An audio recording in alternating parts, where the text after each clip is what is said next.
Welcome back to the Adventure Athletes podcast. In this week's episode, I sit down with Chris Hill, who is an absolutely incredible athlete. He's massive in the world of Ironman. He's done multiple Ironman events. He's done all of the ones in the UK and Ireland in one season. He's done three, like a triple distance Ironman, and he's currently training for a Deca Ironman. So that's 10 Ironman events in 10 days. That is absolutely mind-blowing to me, mostly because I can't swim. So the idea of triathlon at an Ironman just absolutely petrifies me. So to see him doing that and to talk about how running is his weak point just shows that we've all got our own strengths and weaknesses. I'd never met Chris before. I didn't know too much about him outside of his challenges, but sitting down and listening to him on this podcast, it is clear that he's got a wealth of knowledge behind him. He's got a ton of life experience, and the things that he shares are things that really made me think about what I'm doing, ever since. It was something that I really needed at the time. I always tell people when I talk to them in person that this podcast is like therapy. Sometimes it's like therapy for me, like this episode is. Sometimes it's like therapy for the guest, and they need to share these things and put themselves out there. So just before we go into the podcast, I just wanted to talk a little bit more about my 6 and 6 challenge. So I'm going to leave a snippet here from a recent social media campaign that I'm doing with Sport in Mind. If you want to donate, I'll leave a link in the description below. But for now, listen to me talk about my challenge.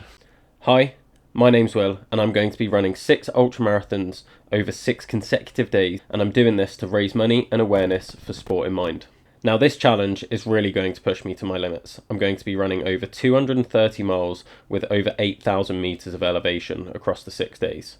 I've never done anything like this before. Something that's really helped me with my mental health, not only through physical activity, but it's been the community that it's brought with me. So at the start of 2020, I was made homeless. I slept on a mixture of the streets and my fire service sofas for a period of about 6 months. Now, when I did finally find somewhere to live, I broke my ankle and I spent the next 6 months not able to put my foot on the floor. And after that, I had to relearn to walk, run and complete any sort of physical activity again. This was a massive hit to my confidence and my mental health, and unfortunately it led me to suicidal tendencies and ideation. So I really do believe in what Sport in Mind are doing. The fact that they embody both the things that I believe in, which is sport to improve your mental health, and building community and safe spaces for people to not just talk about their mental health but feel a part of something, know that they're not alone, and that honestly can be one of the biggest factors in improving someone's mental health. Now, what I'm trying to do is I'm trying to get more support and awareness around my challenge. If you'd be able to support in any way possible, please reach out to me. I'd really love to hear from you. And finally, just before we get into the podcast, which I know you're all waiting for, a quick message from our sponsors over at Soulmate. We're Soulmate. Whether you're new to running or an experienced runner, we've got you covered for both road and trail, from shoes to nutrition to running poles and everything in between. Use code ADVENTURE10, both in-store or online, for 10% off your order. And now, enjoy the podcast. What was your call to adventure? So for me, my call to doing this lifestyle was me kind of becoming a dad in a lot of ways. I kind of needed to prove to myself more than anything, but at the time, what the vehicle I kind of used for that was proving everybody else wrong, as opposed to proving myself right. But yeah, it was coming to dad. At the time, I didn't really feel like I was kind of achieving much in my life or doing much, and I felt like a lot of people felt that way about me, but it didn't really come out until finding out I was going to be a father. And then as soon as that happened, I kind of made a promise to myself and made a promise to my partner that I'll be anything and do anything that's needed.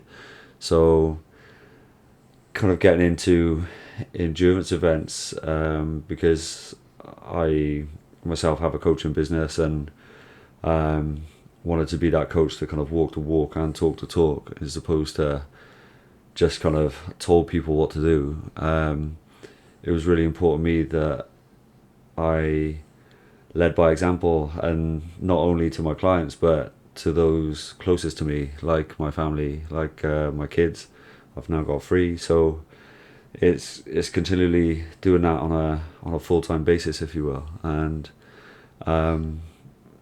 as a result, and kind of finding myself and really kind of proving myself to myself, if you will, it's kind of really sparked this ambition to really make my life as fulfilling as I possibly can, and squeeze every kind of drop out of life, if you will. Whereas when I was kind of younger, I kind of didn't really have that confidence to do that, so for me, the call to adventure now is life, even though I still have the same reasons and ambitions of why I'm doing it, but I think that call has kind of transitioned, if you will, and kind of changed and flowed as I've got older, into originally doing it for my kids, for my family, and for my partner, but now it's more importantly for myself, and by all means they are the motivation in some respects, but also me learning that I am enough to myself and my own ambitions, and try to do as many adventures as I possibly can, so I can be this old man that inspires my kids, inspires my grandkids, and hopefully, touch wood, inspires my great grandkids, and I can leave something behind in a sense of this ability for them to believe in themselves, because I feel in a lot of respects, I was kind of 21 going on 22 when I had my first child, and I feel like I kind of wasted that first 22 years not believing in myself. So if I can give that confidence and that self-belief to my kids through kind of walking the walk and talking the talk, then to me that's everything, and to me, if I can use honest conversations like this and live in a sense of authentically, then I'd love to make a difference, and I'd love to inspire people that I meet, or those around me, or nowadays people through podcasts, through online social media.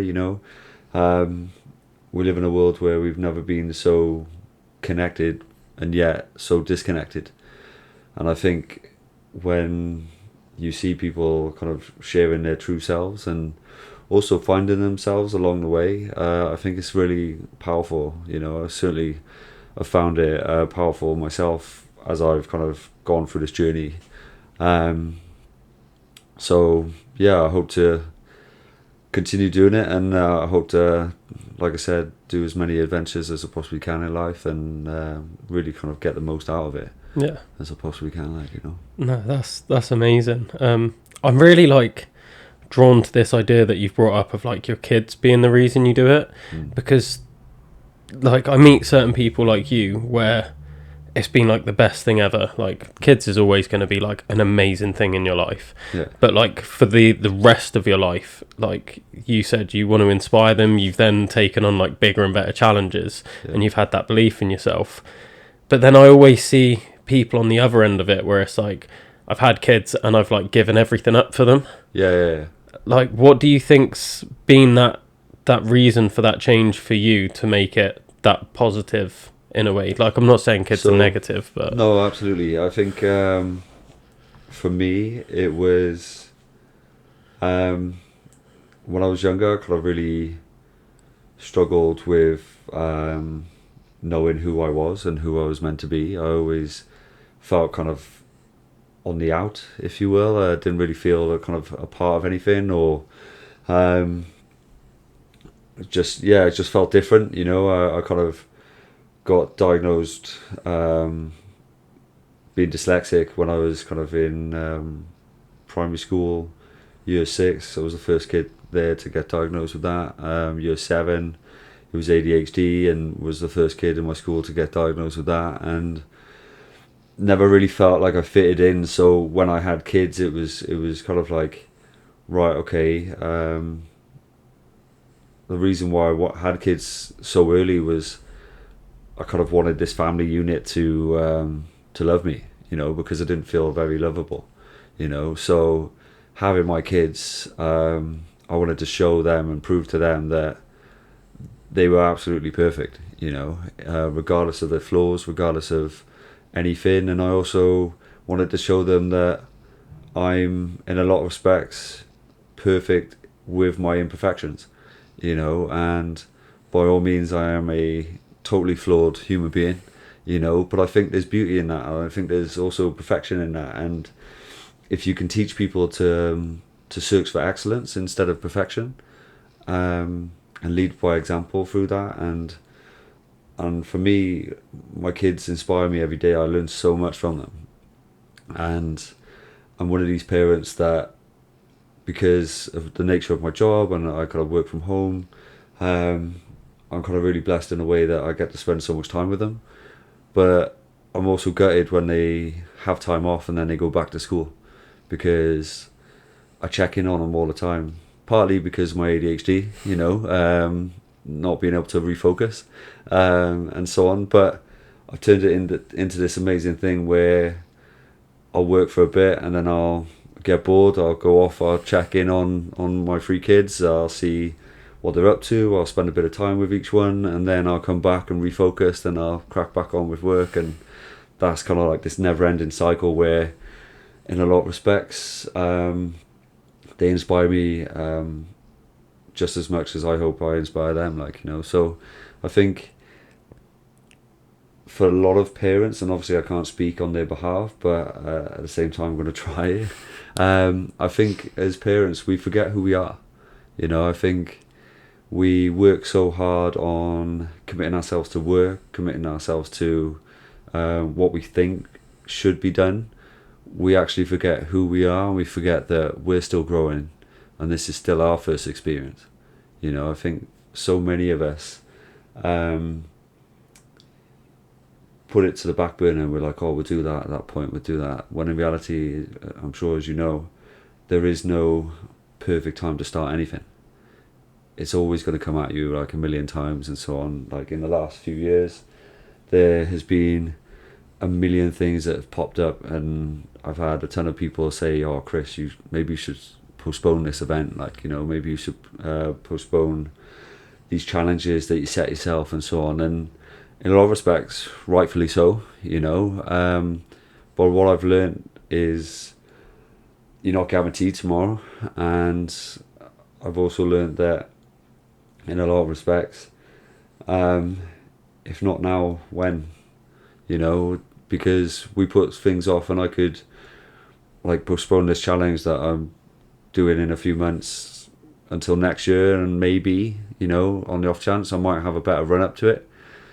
But at the same time, I might also not do it, and then I might postpone it for another year and another year, So for me, it's kind of like drawing on that kind of authentic self that I try my very best to be, so then I can go and tell my truth to people like yourself, people that are listening, but also, and most importantly to me, is those around me, like my kids, like my partner, that, yeah, okay, you might see this success, but I'm also going to tell you about the leading up to it.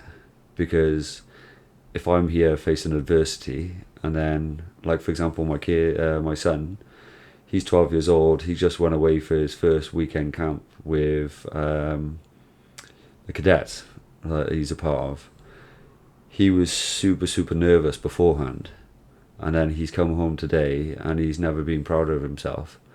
And it's that we forget that as adults we push our kids into things, and we go, well, come on, let's go be brave, and let's do this, or you're fine, get up, brush yourself off, go again. But it's so much more powerful if you're the one doing it as well, and your child is seeing you do it firsthand, so then they can pick you up in those moments. And I've had my kids see it all, all the challenges, all the races and so on and so forth. It makes me nothing but happy when I see my family kind of there clapping and supporting. And for me, it's the whole reason why, in a lot of respects, I do it.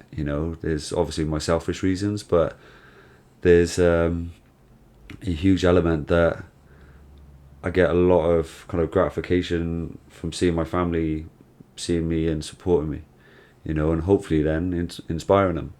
Because I remember when my eldest, Ruby, was 2, and we kind of went to kind of Noah's Ark zoo farm right over in Bristol, and right at the entrance there's this kind of play area for the kids, and she kind of went up this tower, kind of climbing through the little hole, walking along, climbing up, and so on and so forth. And she got to the top and then realised how tall she, like how high it was. And my partner said to me, and we had all our family there and so on, and my partner said, "Oh, you're going to have to go get her, because I can't climb up there." So there I was, climbing through these little tubes in this play area, climbing up the little stairs, and then there was like this little kind of netted kind of web that you kind of climbed across to then go down the other side where there was a slide. And I remember saying to my daughter, and my kind of everyone there was like, "What are you doing? You shouldn't be saying this." Like, but for me, I was like, "Oh, that's really scary, isn't it?" Like, because it was the height of a 2-story building, so it was scary, especially for a 2-year-old. And I just kind of looked at her and I was like, "Oh wow, that's really scary, isn't it?" And she was like, yeah. And I just said, the thing is, when there's something scary, it means we got to do it. And she looked at me and was like, "Oh, okay, because she's 2, innocent as everything." And I said, "But the cool thing about this," I said, "we get to do it together." I said, "So if you hold my hand, we can do this together," and so on. And we literally walked across that little kind of netted kind of area, across to the other wooden kind of tower, and then she went down a few levels and then went down a slide, and that was it. But it's been that kind of story, if you will, and that theme that I've tried to implement throughout their entire lives. So it's okay to be scared of things, but without vulnerability you can't be brave.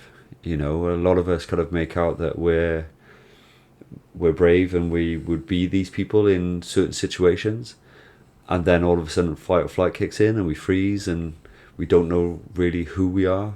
And something that's kind of really important to me is going down that road and deciding, well, who are you? What are you about? What are you, like, what do you stand for? Like, for me, I'm a huge fan, if you will, of characteristics.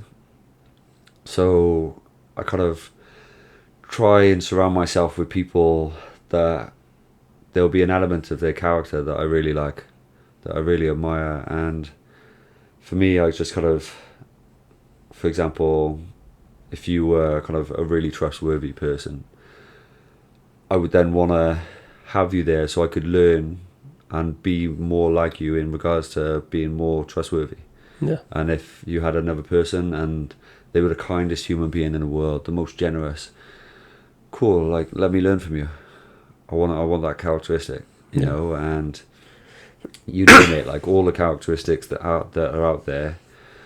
There's certain ones that I want to learn from, and I kind of want to add more to myself. I think of it very much as almost like a computer game, where you're kind of trying to level up your character, and you've got all these kind of little characteristics that you're trying to earn points from, and you're trying to level up those characteristics. And for me, that's really important. So I kind of, by no means, think I'm perfect, but I don't think I'll ever be perfect. But I think as long as I'm here, I'm going to try my best to become the best that I can be. Like, and it's not even necessarily about to being better than anybody else, but it's certainly being better than I used to be. Yeah.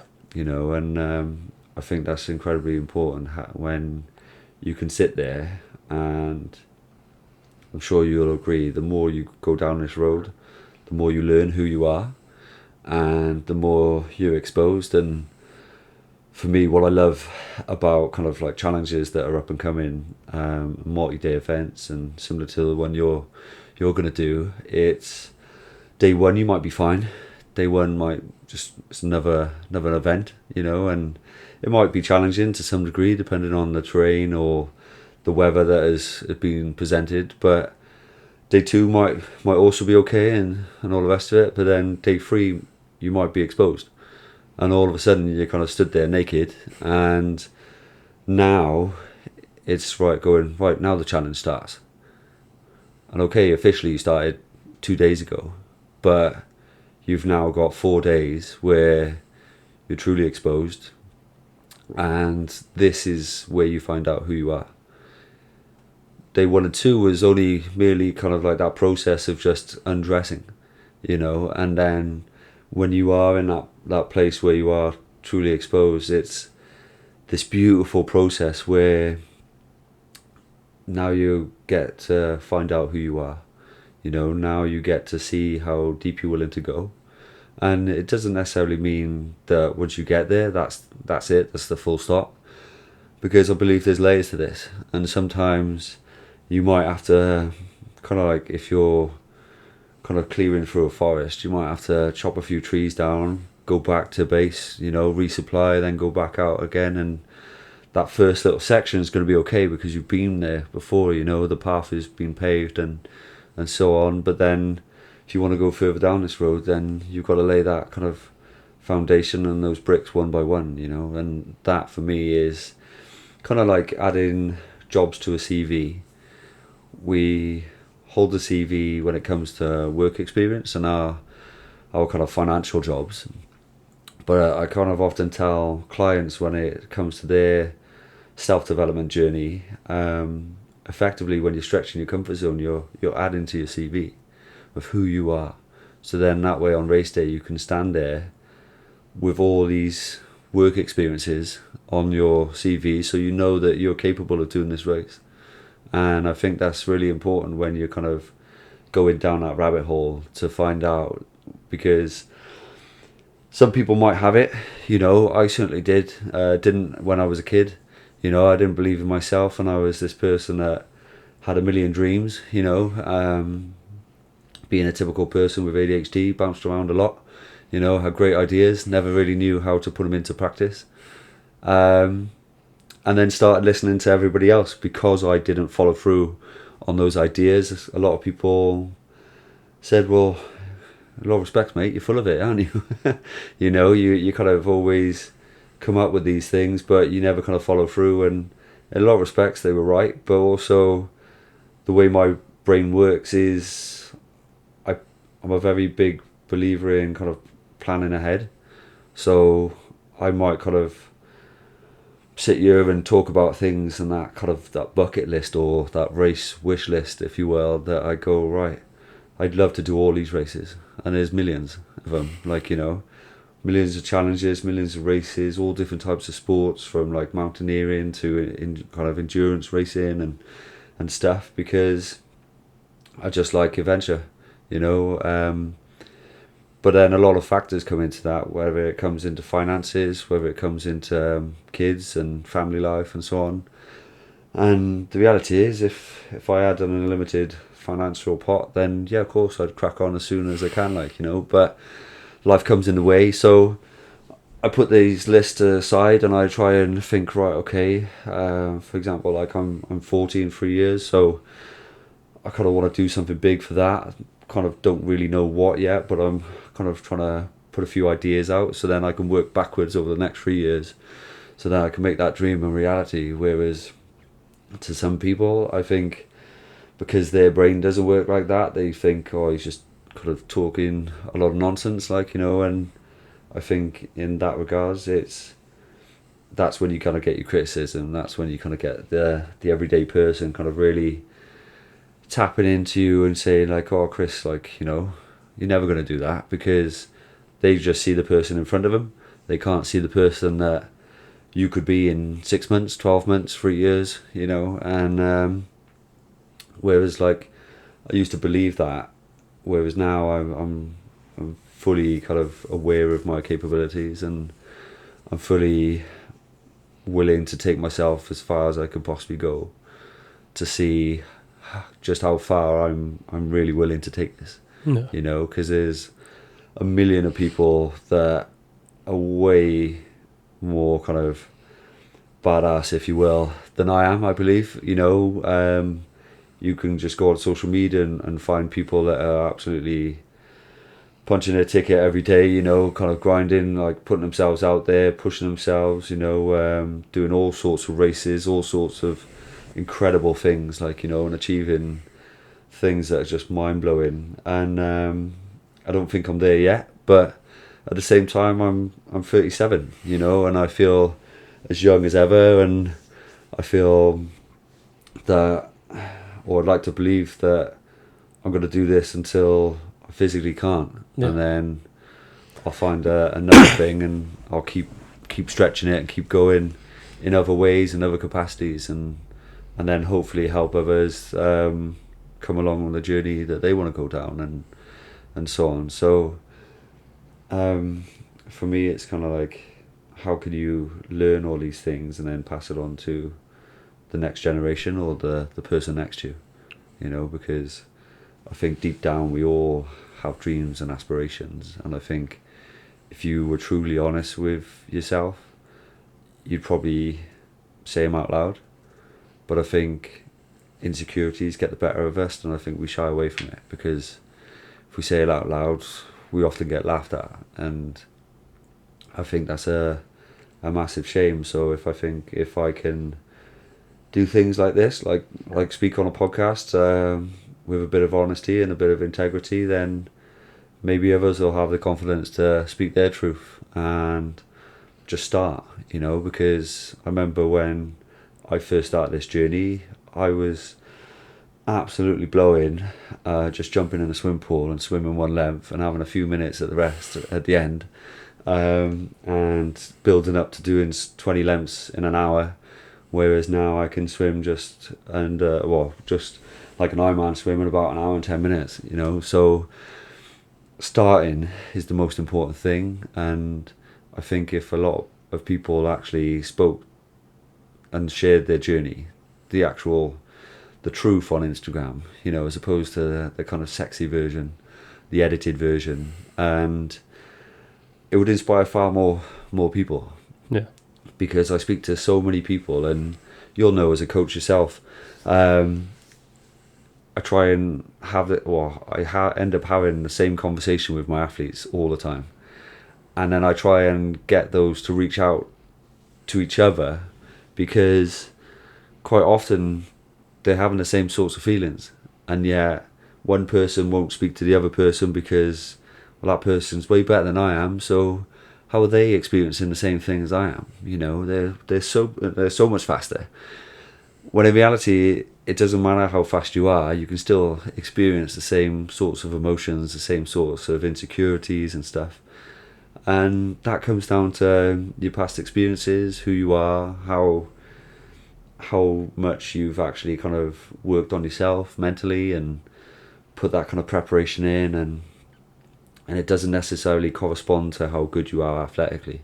You know, we like to think it does sometimes, you know, the mental journey in regards to the physical journey, when in reality sometimes, you know, people have gone through a million things and haven't run a mile, you know. And it's remembering that resilience doesn't just come from endurance sports, it doesn't just come from the weight room, it comes from life, it comes from being a single parent, you know, it comes from overcoming adversity in your childhood, it comes from helping sick relatives, you know, and working a job and just doing those sorts of things. So it's we tend to compartmentalize a lot of stuff, when sometimes, and that's great for coping strategies, but I think it's also great when in certain situations you get to empty those boxes on the table and just say, this is all of you, this is everything you are,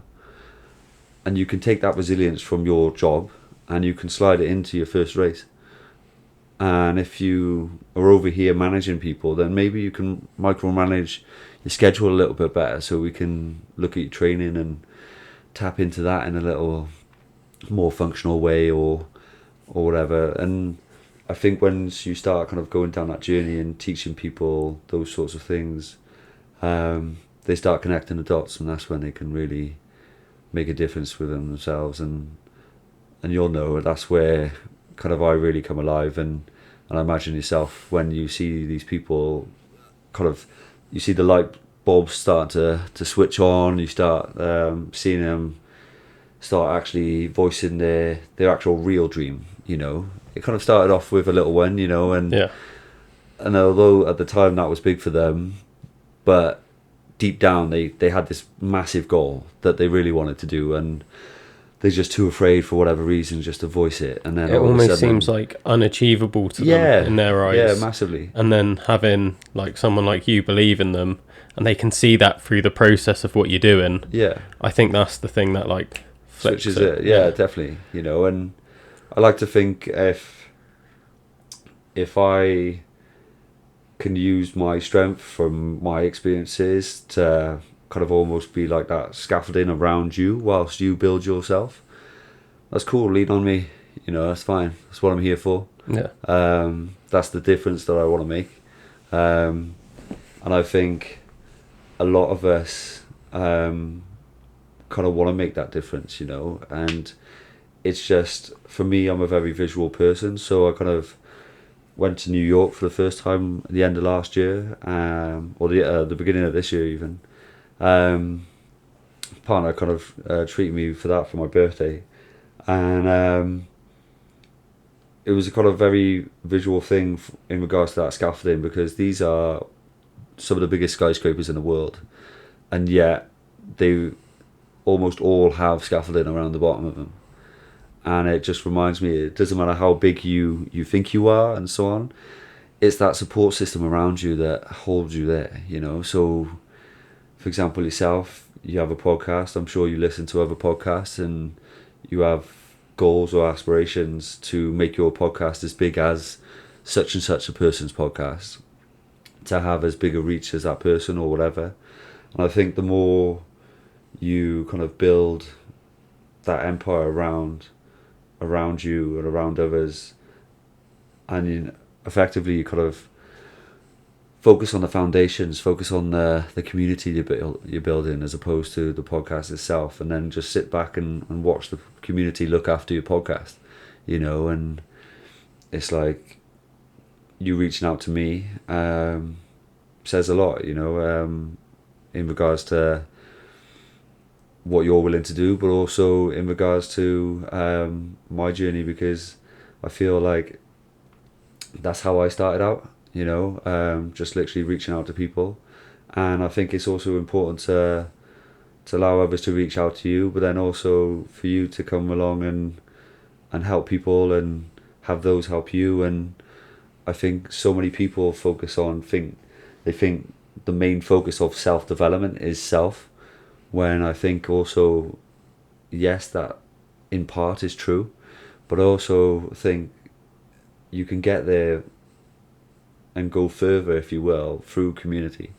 The more you build up that community, the more that community looks after you, and that certainly saved my life, if you will, and saved my kind of business when it came to the pandemic a few years ago, because I used to work in a commercial gym, and then all of a sudden that kind of shut down on the Friday, and I lost my job, and if it wasn't for the community that I worked with and kind of invested in and gave countless freebies to, like before I charged a single penny, I was working full time for free, in the gym, giving out free PT sessions and free one-to-ones and free massages, working elite sport for 3 years for free, trying to invest in my knowledge and so on and so forth. And then all of a sudden, the moment I needed that community, that I had people reach out to me left, right and centre going, how can we look after you? And that was just this brilliant reflection on everything that I'd done for them. The people that I kind of helped achieve their goals and their dreams and their aspirations. And right at the time, that was a real learning experience, because I was so used to helping everybody else. It was like, oh no, it's fine, you don't need to help me. And kind of you build yourself up to be this kind of martyr almost, that it feels weird accepting help. It feels weird that because you're so used to doing it one way. And I think the real community starts when you start accepting it both ways. If you want to make a difference, allow those around you to also feel like they're making a difference. Because you can't be the person that is always giving without learning to receive. And I think the moment I learned to receive and learned to accept help from the community I built was the moment I kind of really truly changed my life. And it's taken me to places that I never once really ever thought I'd be. I generally thought I'd still have to work in a commercial gym. I never thought that I would be able to, I went from working kind of 50 to 70 hours a week to being able to take my kids to school, pick my kids up from school, have tea with them. These things are so important to me, and I'm still able to provide for my family whilst working less. And before the pandemic, I would never have visioned a way, certainly until my youngest is in high school, that would happen. And it's been life-changing, just kind of accepting that help, but also coming off the back of putting yourself out there in the first place, not being afraid to initially kind of be judged, because that's the biggest thing that stops us. We kind of almost put our foot at the bottom of the door and then wonder why when we open it, it's not opening, And I've done that with a million things. I still do it with a million things, but it's just learning that, right, okay, today, if I just let one thing through, then eventually I'll get there. I often think about kind of social media. So similar to yourself, I'm slowly developing a YouTube channel. It's a kind of a passion for me, in the sense that I love being creative and kind of want to show people the honest truth behind all of the event success, if you will. And by no means am I the fastest, I do hard things, yeah, of course. But I'm just a guy. I'm literally a dad. I'm 37. I'm trying my best. I'm not beating many people, there are a million people faster than me, and I don't try to proclaim I am the fastest athlete out there. But I just want to kind of develop myself, and by doing so, if I can share my journey through my YouTube channel, I think every video I kind of throw out there, I like the analogy of throwing a little stone in the ocean. Hopefully someone will find it, sometimes there's more fish there than other times, as I'm sure you can relate. But I think eventually, if I keep throwing those little pebbles, then all of a sudden there's a giant mound of stones underneath where I keep throwing them.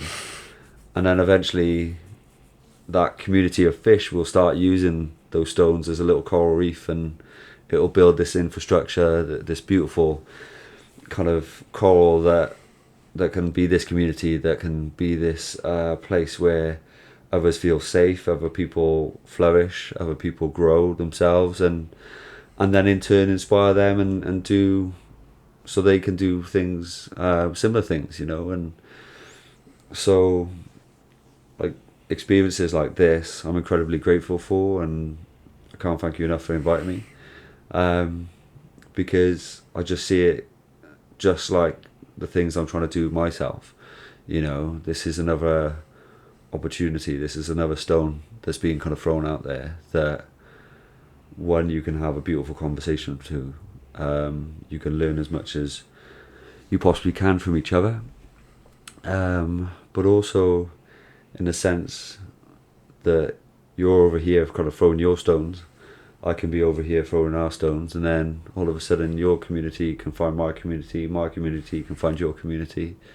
And I think if more people realise that this is how the best way to move forward with your goals and your dreams and your ambitions.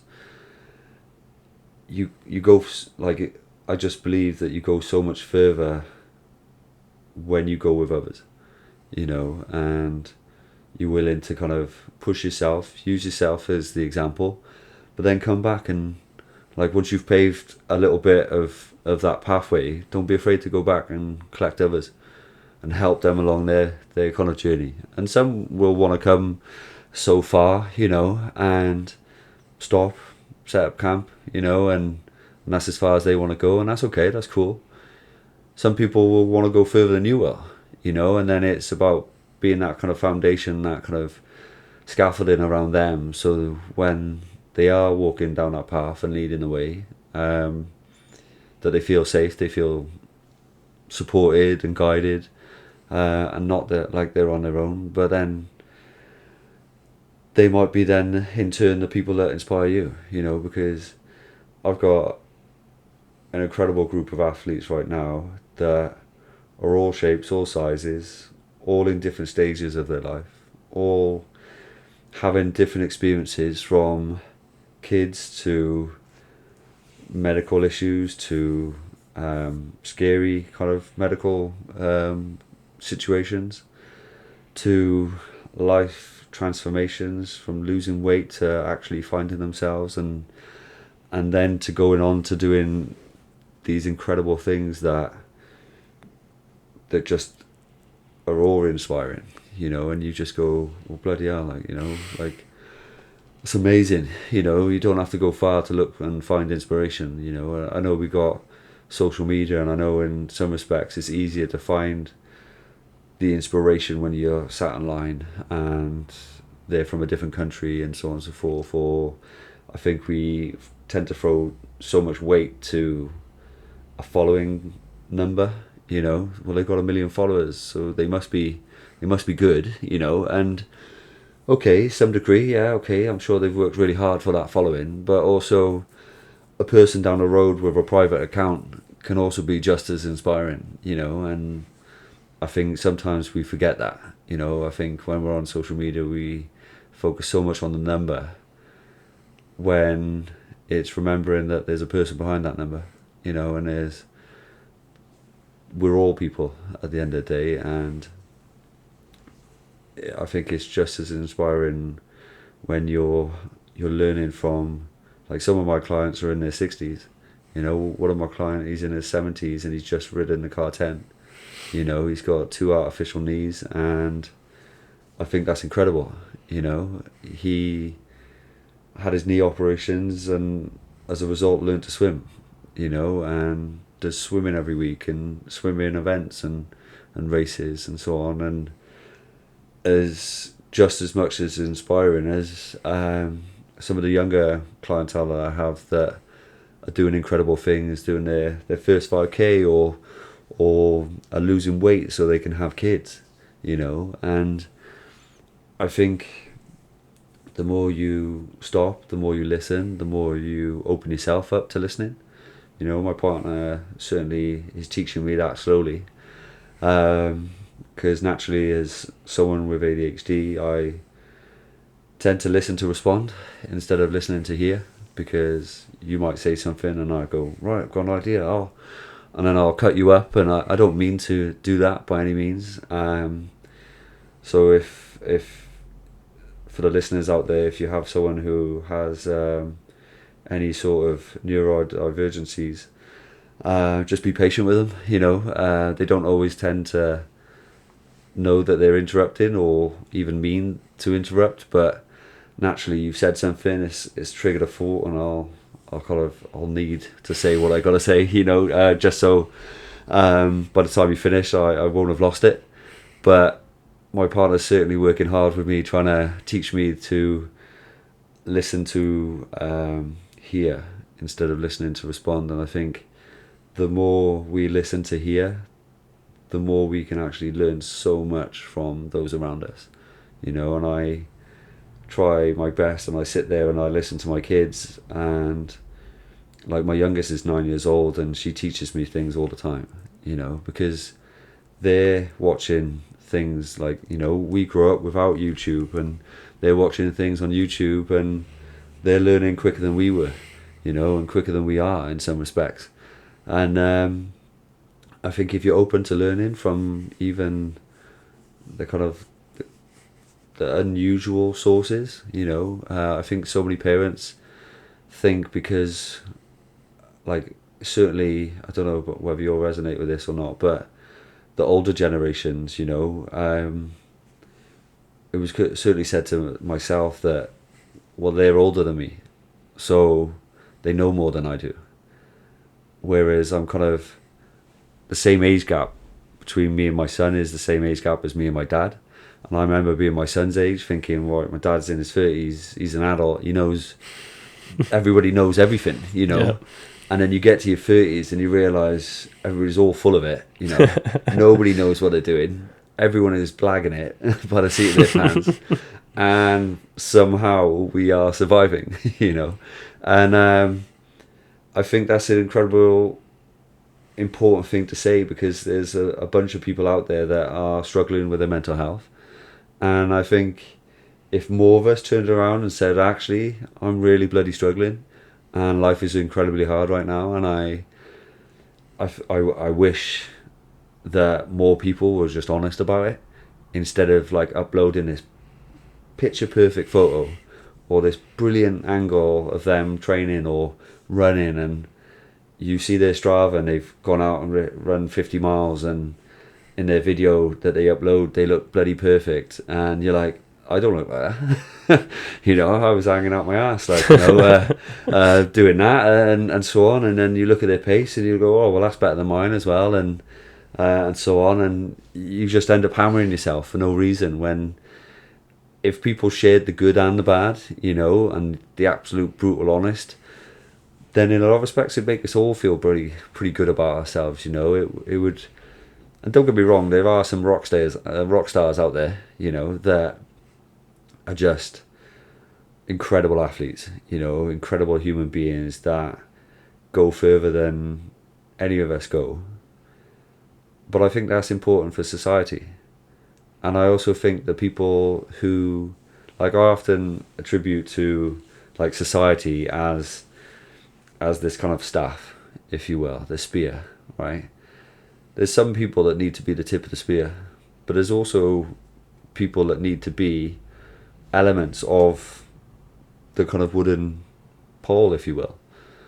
Because just like if we were to go back to our caveman days, if you will, I imagine people like myself were probably the people who left the cave first, because we got bored, you know, and we left the cave, and all of a sudden we were chasing random animals and trying to catch them, and then probably eating berries that we probably shouldn't have been eating, and learning the hard way, you know. But it's those people with ADHD, for example, that are probably going to be doing that stuff just because they're bored in the cave. But then there's also the people who stayed in the cave that offered infrastructure and did different elements within the community.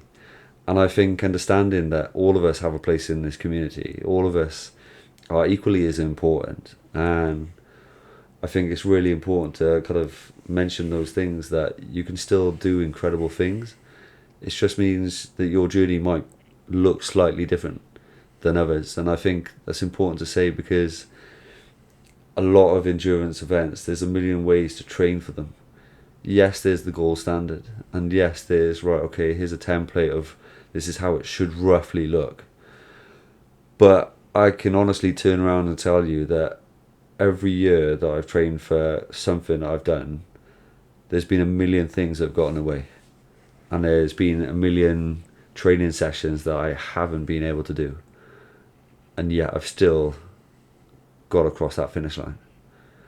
And that's because that self-confidence, that self-belief is far more important than any training session. You know, yes, in a lot of respects, that's where you build that self-confidence and self-belief. So it is important in that respect. And like I said earlier, it's important to develop that CV so you can have something to lean on when you're feeling vulnerable. Because you can literally just pull that CV up and go, well, look at what you've done so far. This is proof that you are who you say you are, and proof that you're qualified for this job. And I think a lot of people, especially unknowing to the people just starting out, a lot of the high achievers in everything are often the most kind of the people who are often the hardest on themselves. You know, they're the people who struggle with their own mental health. They're the ones that struggle with anxiety, and they're the ones consistently trying to prove themselves worthy of the titles that they give themselves. You know, because quite often they don't feel worthy, and they don't feel that they have any right to have the titles that other people give them. So they have to then prove it again by doing another race or another event, you know. And I certainly was using that kind of vehicle for a long time, where I was using kind of anger and aggression to get the job done, and proving my self-worth to others, proving other people wrong. I would quite often say in my mind and say to those around me, it'd be like, that's fine, cool, grab a seat, you know, grab a seat on the stand with everybody else and watch me go do it, you know. And that's, in a lot of respects, my ego talking, and it's a self-defense kind of mechanism. And at the time I needed it, and even sometimes now I still allow that to happen, in a sense, because it's me in that moment forgetting who I am. It's forgetting who I want to be, the person that I want to be. And right there and then it's kind of reaffirming that person who you are. It's like, I imagine you probably have a session or a certain route that you do, that you might be coming up to a race and you go, right, I'm going to run that route, because that route confirms where I am. On that hill, I know exactly, depending on how well that day goes, I know whether I'm pretty good and pretty strong going into this race, or I know my pace might be slightly off, or I'm undertrained.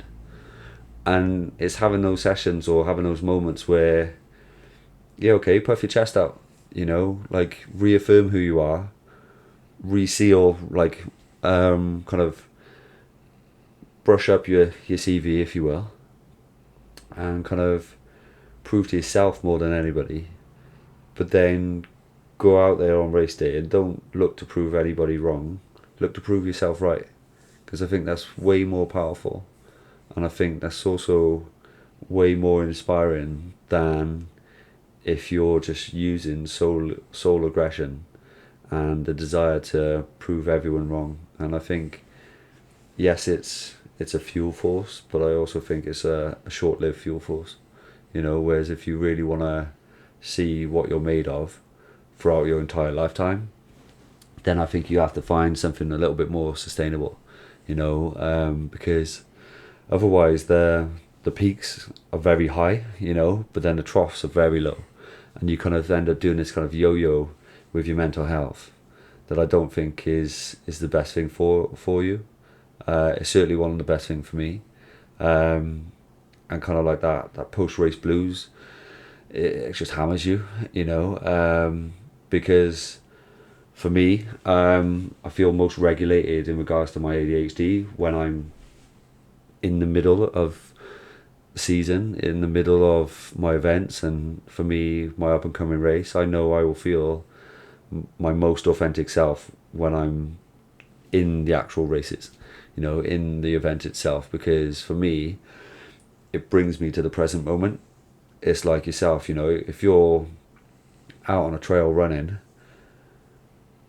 you're very aware of how you feel.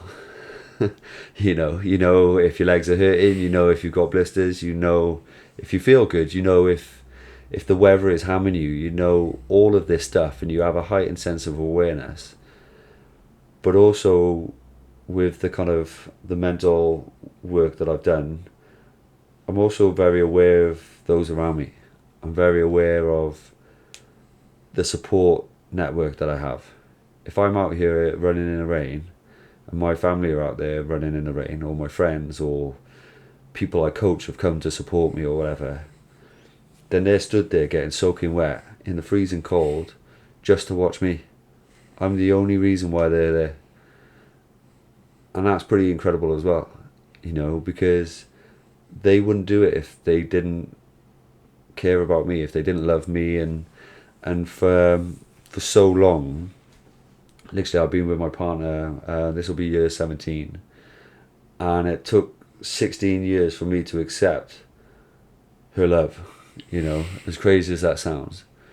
But there was a series of life events at the end of last year that kind of brought me to this conclusion that I finally accepted it.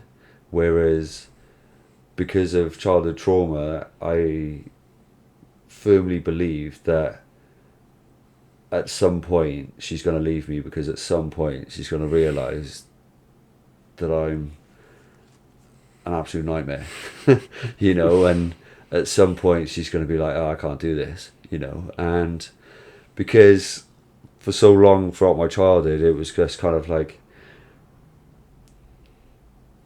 being, or certainly feeling like the kind of the black sheep of the family, this kind of underdog, this person that was kind of effectively destroying people around me, because I wasn't the easiest person to be around. I wasn't, didn't know how to micromanage my ADHD, didn't know how to micromanage my temper or anything like that.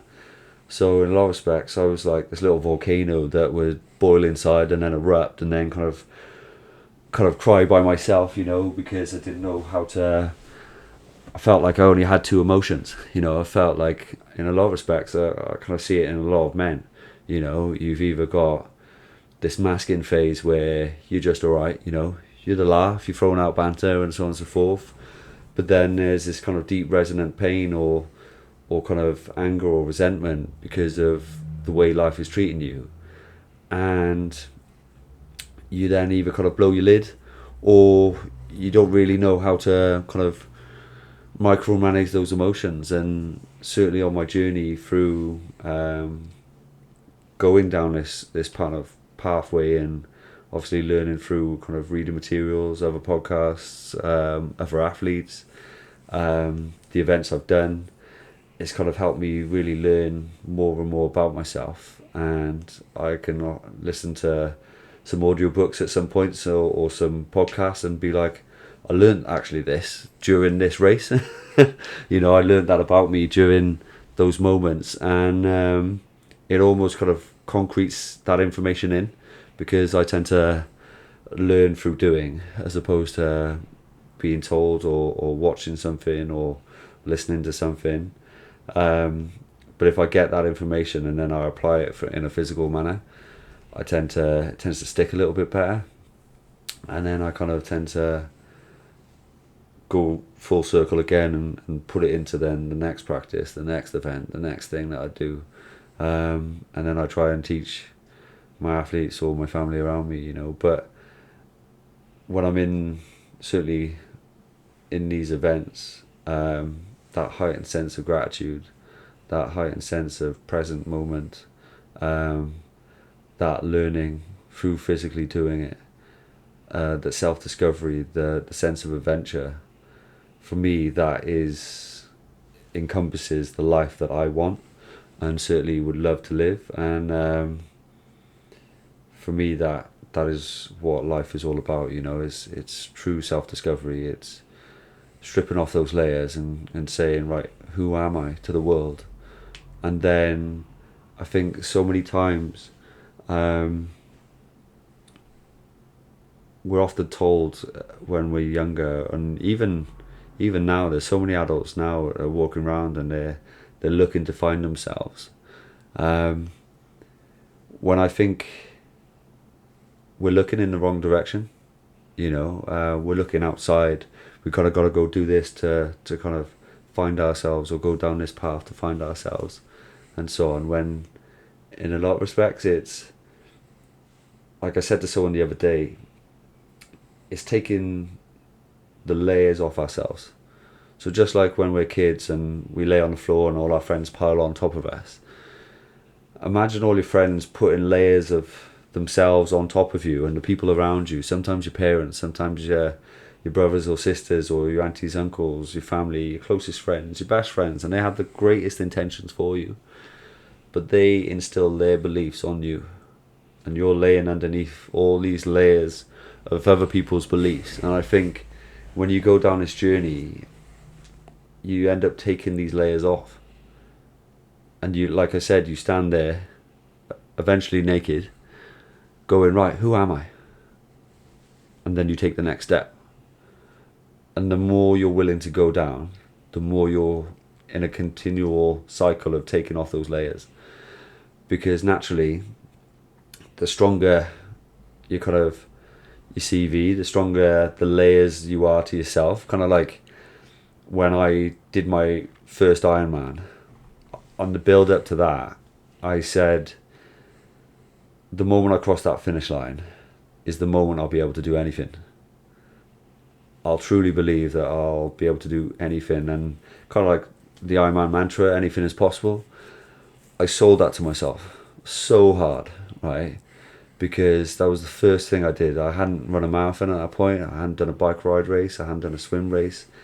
It was my first triathlon. I was completely naive and was just like, that is the thing that I'm going to do. That's the thing that is going to inspire others. That's going to be the thing that sets me out from other people in the gym, because no one had done that sort of thing. I didn't know anybody that was in that world at the time, and it was certainly the biggest and hardest thing I'd ever done at that point. I'd ran Cardiff Half twice. I did a swim race. I say race, it was just a Marie Curie 5k swim in a pool, and I went in a pair of surf shorts and was like super naive, and kind of went in. It took me like 2.5 hours of literally swimming one length, having a breather, swimming another, totally naive. I had a bottle of Lucozade and a bottle of water, and I didn't know anything about anything, there was no electrolytes, there was no sport nutrition. It was like, I just picked that up from Asda, and off I went, and I died. I literally died. So building up to that Ironman race, I got into the habit of listening to motivational videos on YouTube. I stuck a few on my little iPod Nano at the time, and I was doing spin classes, so I had a little playlist for that. I was doing kind of circuit classes and other kind of similar things like kettlebell classes, so I had a little playlist for that. And then I had this motivational playlist that literally had 6 motivational videos that would play on a loop. So every time I walked to work, every time I was training, I was kind of almost like brainwashing myself with this stuff. And for me, I said, and I say it to other people, you have to become the greatest salesman to yourself, because you can sell it to other people,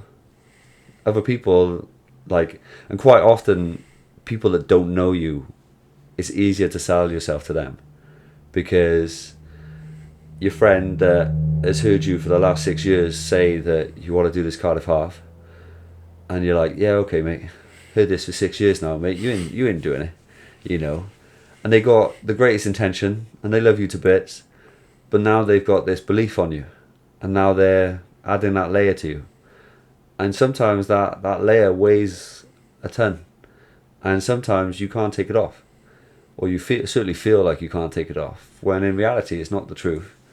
You can make that feel like a feather and take it off right now if you wanted to. But sometimes it's really hard, and especially when you're at the start of your journey. And a brilliant thing that I heard in regards to this is the crab effect. Have you ever heard of that? Oh, sorry. That's Yeah, okay. the camera stopped recording. That's okay. I've run out of space. I don't know when that stopped recording. The audio's still going, so that's Okay. something. The video just might cut out. Yeah, carry on. I'll just do this in the background. Yeah. Yeah, So I have heard about the crab. yeah, and I as soon as I heard that, I thought that is so true. So for those who aren't listening, or those who are listening, should I say? Hope you're listening anyway. For those who are listening, the crab effect is where crab fishermen often place crabs in buckets without the lids on, And the reason why they do so is because crabs feel most safest when they're all piled on top of each other. Now, the more crabs you have in the bucket, the more obviously the crabs rise in the bucket. Now, there was a guy once watching a crab fisherman and asked the story, why don't you put a lid on the bucket? You know, they're going to get out. And he said, no, it's fine. Like, you know, watch. And as he placed more crabs in the bucket, and there was this one crab that kind of went to climb out.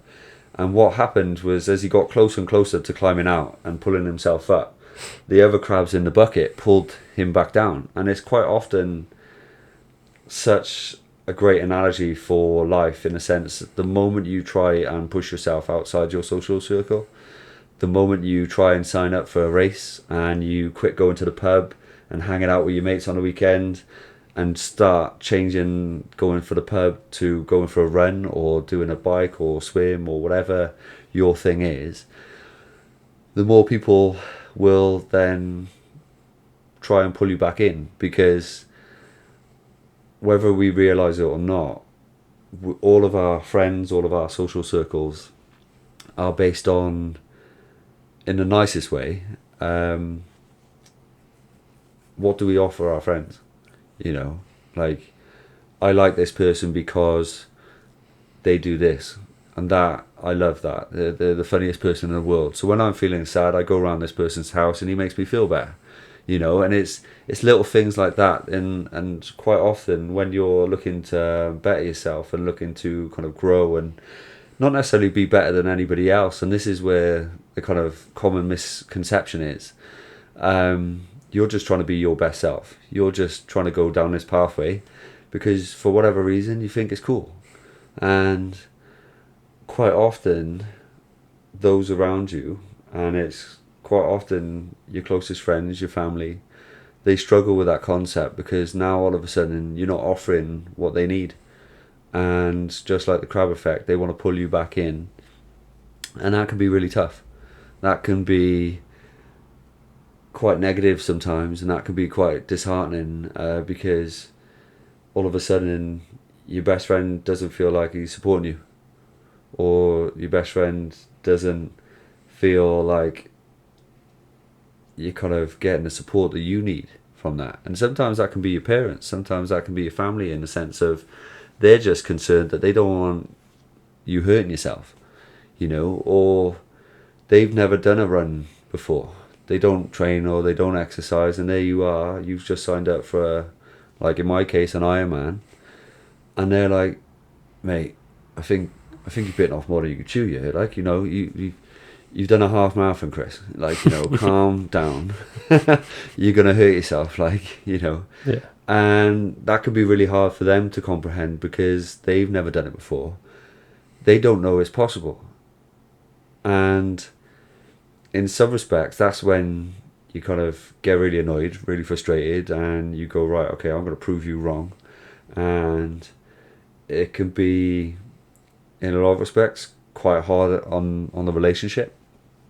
And sometimes you can fall out with that person, and it sometimes might not happen on the first race, you know, because they go, okay, cool, you've done your race, now get back in the box, you know, and you'll come back to the pub now, yeah, you know. And some people do, you know, they tick the box, and that's great for them, you know. For me, I kind of had this awakening process, and all of a sudden now my eyes are awoken, you know. Now they're wide awake, like, you know, and now I know what's possible. And for me, I said this to one of my friends before, and I said, self-development's dangerous.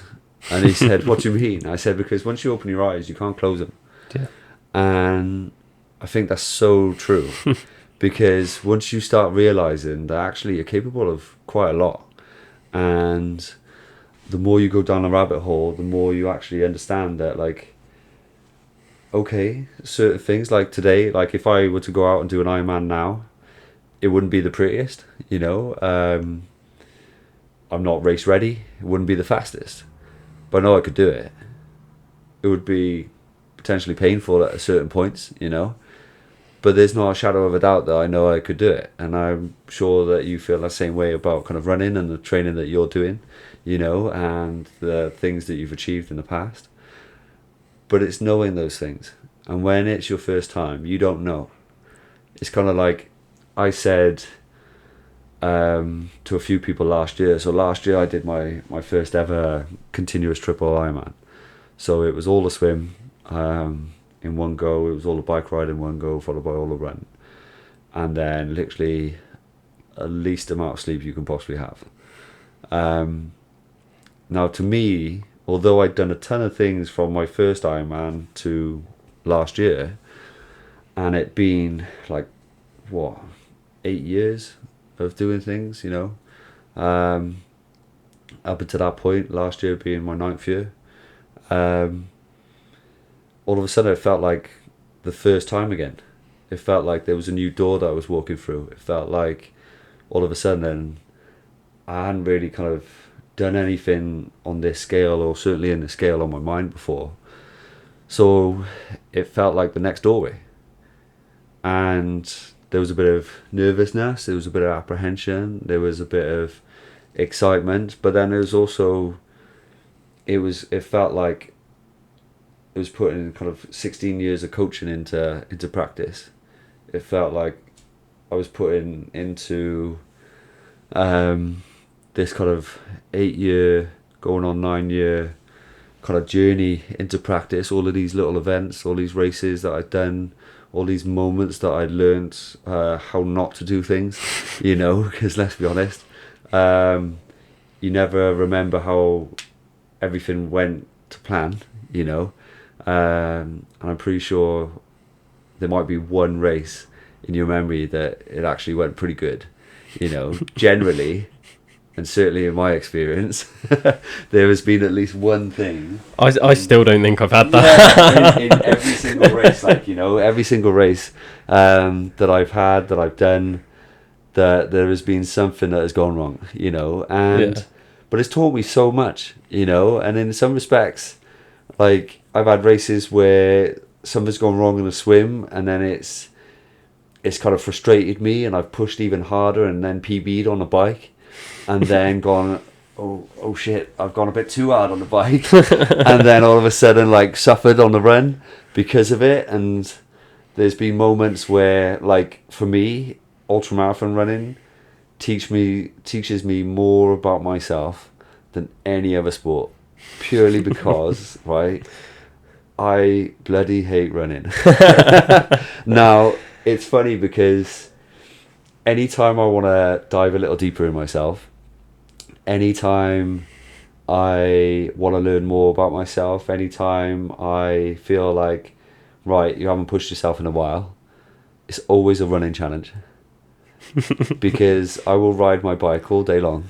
Yeah. And I'm like, la da da, there we go, you know, just riding my bike.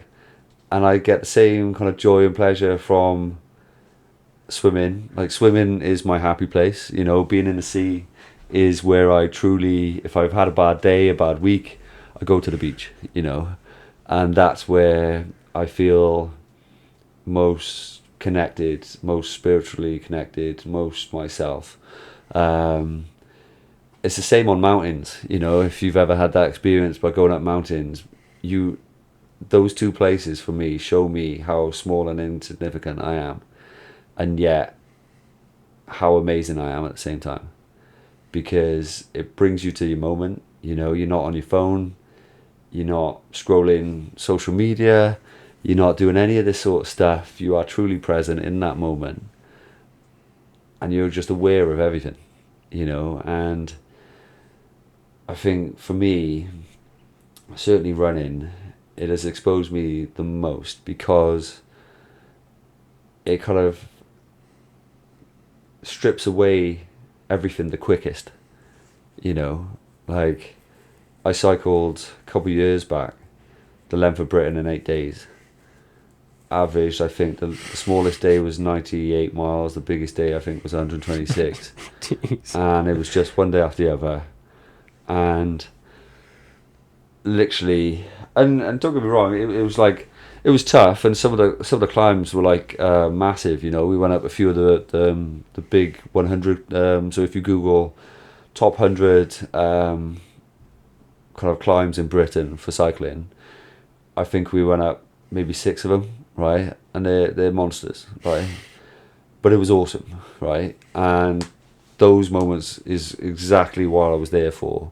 And if I were to ever do it again, I would do it, but I would take longer to do it, because it's such a beautiful way of exploring this incredible country of ours.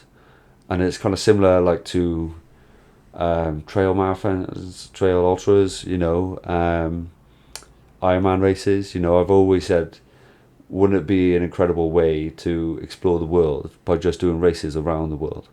You know, because while you're racing, you're not in a car, you're not traveling and just focusing on driving, you're there.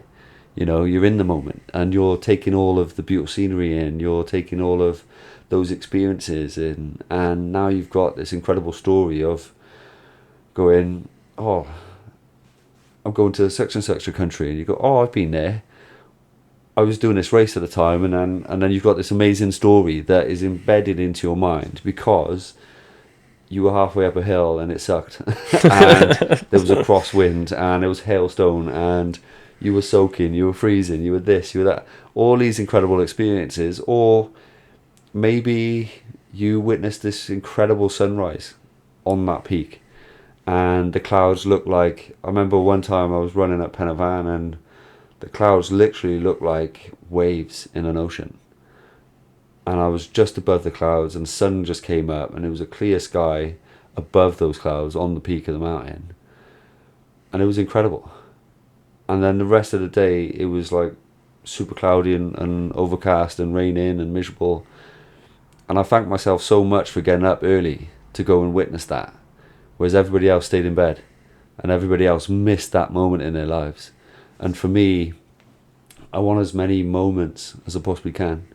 For me, I think it's so important to kind of find those layers of yourself, find those moments in your life, and capture them. Like, so, and then obviously this is going to look different for everyone. You know, not everybody has to do an Ironman to have these moments. You know, some people are quite content with running park runs, you know, and like, I often kind of like take my son to football on Saturdays, so I see all these park runs going on. And because I always used to work Saturdays, I've never done a park run. But the mass participation in these events now, it's incredible, because I am a lover of this lifestyle, right? I'm the type of person, and I don't know about yourself, but on a sunny day when you see more people exercising, it just makes me smile. It makes me happy seeing people just out there living their life, trying to push themselves, trying to be better than they were yesterday. And I don't know how far they're going. They could like literally just be starting their journey and just running a mile today, and they're walking, and it's the hardest mile that they've ever done, you know. Or they could be running 100. You know, or they could be working up towards this incredible adventure that they've got planned later in the year or whatever. But it always makes me smile that you're just there, and you're just like, yeah, man, you know, these people are out there living their best life, or certainly trying to. And it's a kind of a nice, friendly reminder that you should be out there doing the same, you know. And I think in those moments, seeing people push themselves regardless of whatever they're doing or whatever they're achieving, you know, it's like, I've got this little joke with my family that the oldest Ironman is 85 years old, right? So at 86 I'll do one. You know, and by all means, if I'm at that capability that I can, then I will absolutely give it my best shot, you know. And if I miss the mark, then that's cool, because hopefully I'll have my kids and my grandkids standing there at the start line, the finish line, and around the course, and hopefully I'll make a lasting impression that even when I'm gone, and I'm dead and buried, that they're in turn inspiring their kids and their grandkids and their great grandkids. So this beautiful cycle kind of happens, because I certainly, like my parents, my mum went back to uni when I was a kid, and she kind of hid that away from us. She did all her homework and all her studies in her bedroom away from us. So then when I went back to university to study all the things that I do now, I made a conscious effort of sitting at the dining table. One, because we lived in a tiny flat at the time, so I didn't really have a choice, but I could have hid away in my bedroom, but I chose to do it at the dining table. So then when my daughter at the time had homework, she sat right next to me, and I did my homework and she did hers. And she's now 15 doing her GCSEs, and she's witnessed me go back to education, you know, and it took me a long time to go back. Initially, I thought it was going to be 2 years in college and 3 years doing my degree. Unfortunately, because I didn't do well in like high school, because I didn't believe in myself, I had to go back and resit my GCSEs to get into uni, despite getting all the grades in my kind of BTEC national diploma at the time to get into uni. They didn't even look at me, you know, and they kind of like rejected me. I didn't even get an interview. I didn't get any of it because I didn't have the GCSEs. Now, I had 18 out of 18 distinctions in college, you know, going back, and it was my daughter being there inspired me to get that, because I hadn't, before that point, I hadn't had one distinction, let alone 18 out of 18, you know. So by no means did it come naturally. I left school with 3 GCSEs, you know, and having my daughter, I made a promise to my partner that I would make this happen, and it was that goal and that drive that really started this whole journey in the process of me kind of believing in myself, and it forced me to kind of get it done. So when I didn't get into uni, I kind of cried my eyes out in my daughter's bedroom, sat on a changing mat to my partner, like, you know, and then she kind of helped me come up with the idea of going back, and it's not over, you know, go back, resit them. You know, if this is the road you want to go down, go back, resit it. And then I did that, and I passed everything, and then I got into uni, but that was the year that all the university fees went up, you know, so I couldn't get funding, you know, and then I ended up like having a random dream one night, woke up at 1:30, and I was like, well, what about part-time studies? And then turned out that I could pay for each module if I studied part-time, and at the time it was £9,000 a year, so £27,000 for the 3 years, and I ended up doing my degree over 6 years, and it cost me 7, which is something that they don't talk about, right? So if you want to go and do a degree and you can afford to fund it, you know, part-time is it's a tough option in regards to, like, for me, I got to my 4th year, and that's probably the make or break year, because I was struggling. I was like, had 2 more kids at that point. I was working full time, like obviously life gets in the way and everything, so it was harder to finish, you know, than potentially a 3-year degree. But if that's the only option that you have, then by all means visit it, and it's the only option I had. So that 5-year journey that was meant to happen took 9 years, you know, for me to eventually get it done. And obviously with that, you're kind of proving people wrong, you're proving some people right, you try to prove yourself right, you know, to yourself and those around you, and so on, and it feels like you got a whole stand of people kind of against you at the time, you know, and rightly or wrongly, but it's like I said earlier, it's based on their beliefs, you know, but at the time it certainly feels personal to you, doesn't it, you know, and a combination of all these little things have just made me who I am today, and certainly makes me want to be the dad that I am today, because I want to pass these lessons on, and I certainly hope I have, passed it on to my kids, and hopefully will continue passing it on for as long as I can live, through one adventure or one sort of thing. I've known people who, when I was starting my journey, a guy I know was at the age of 44 decided to go back to uni and become a physio, and now he's living his dream. And I think those sorts of things are incredibly inspiring. And don't get me wrong, it's certainly tougher when you got a house and a mortgage, and yourself, you're doing this podcast within your own spare time, and it's incredibly hard when you're juggling a career move, getting your first house and having a mortgage, having all these pressures on top of you, but it's kind of similar to how diamonds are made, without that pressure, you then don't get that diamond at the end, and if you want to be the best you can be, or you want to kind of chase excellence, because I think that is important, to chase excellence and not perfection, and I think more people need to talk about that. It takes pressure, but it's also, it doesn't need to be this light switch that we turn on and off. It can be this dial, so just like a dimmer switch on a main light, you can turn it up if you need to, but you can also turn it down when you need to. And I think that's important, that remembering consistency doesn't look like 7 days a week.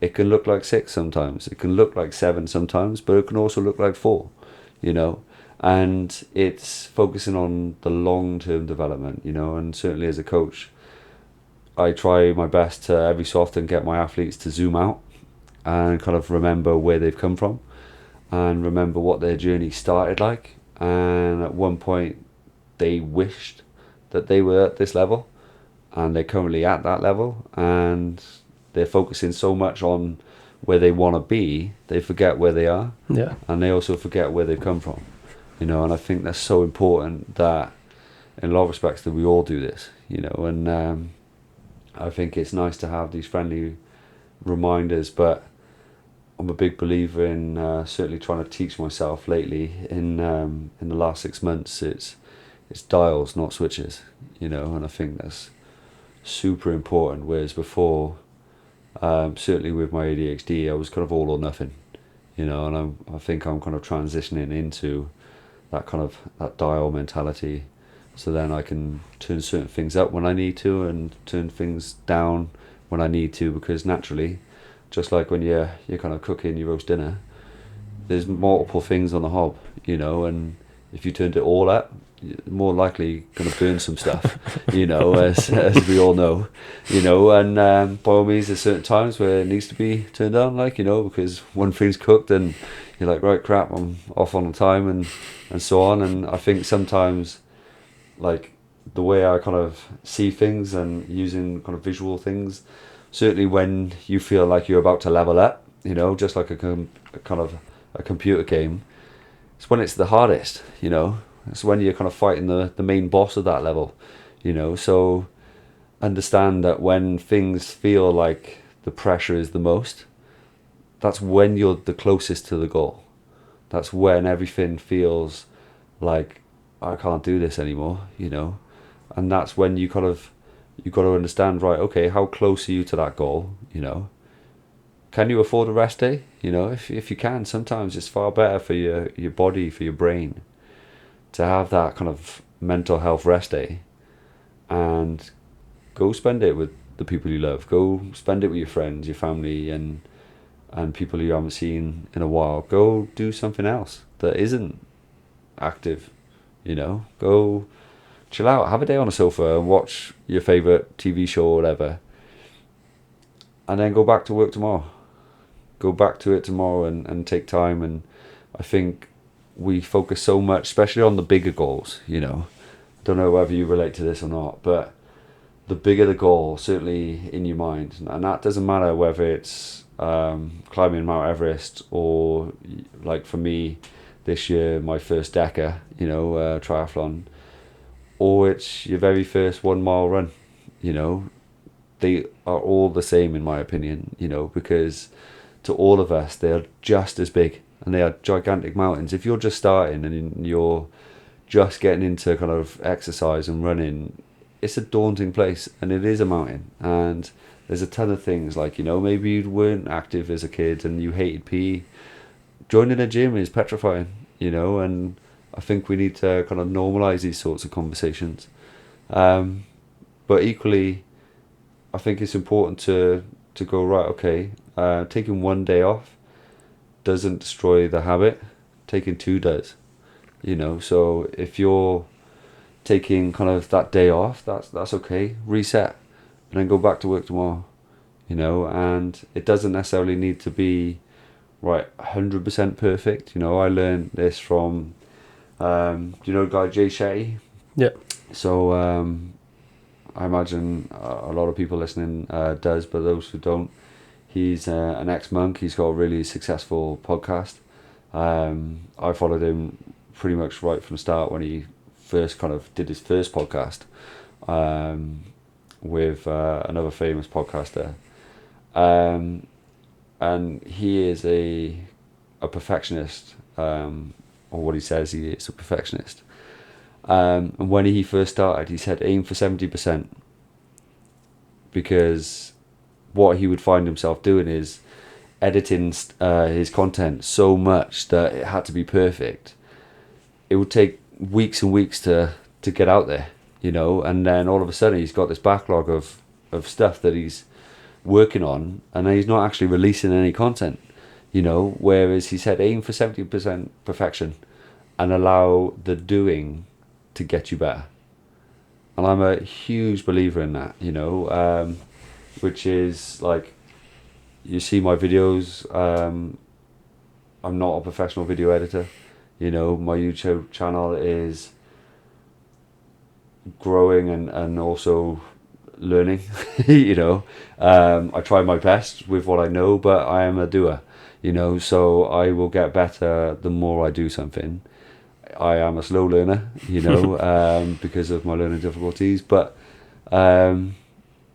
it's like they say, you know, God loves a trier, doesn't he, you know. And I certainly believe that. But what, like, I said to my son, because he's going to be 13 this year and he wants to create a little YouTube channel that is for gaming, and I honestly believe he'll be more successful than I am in a quicker time, because he is an IT whiz and gaming is his thing, and he's just great at it, you know.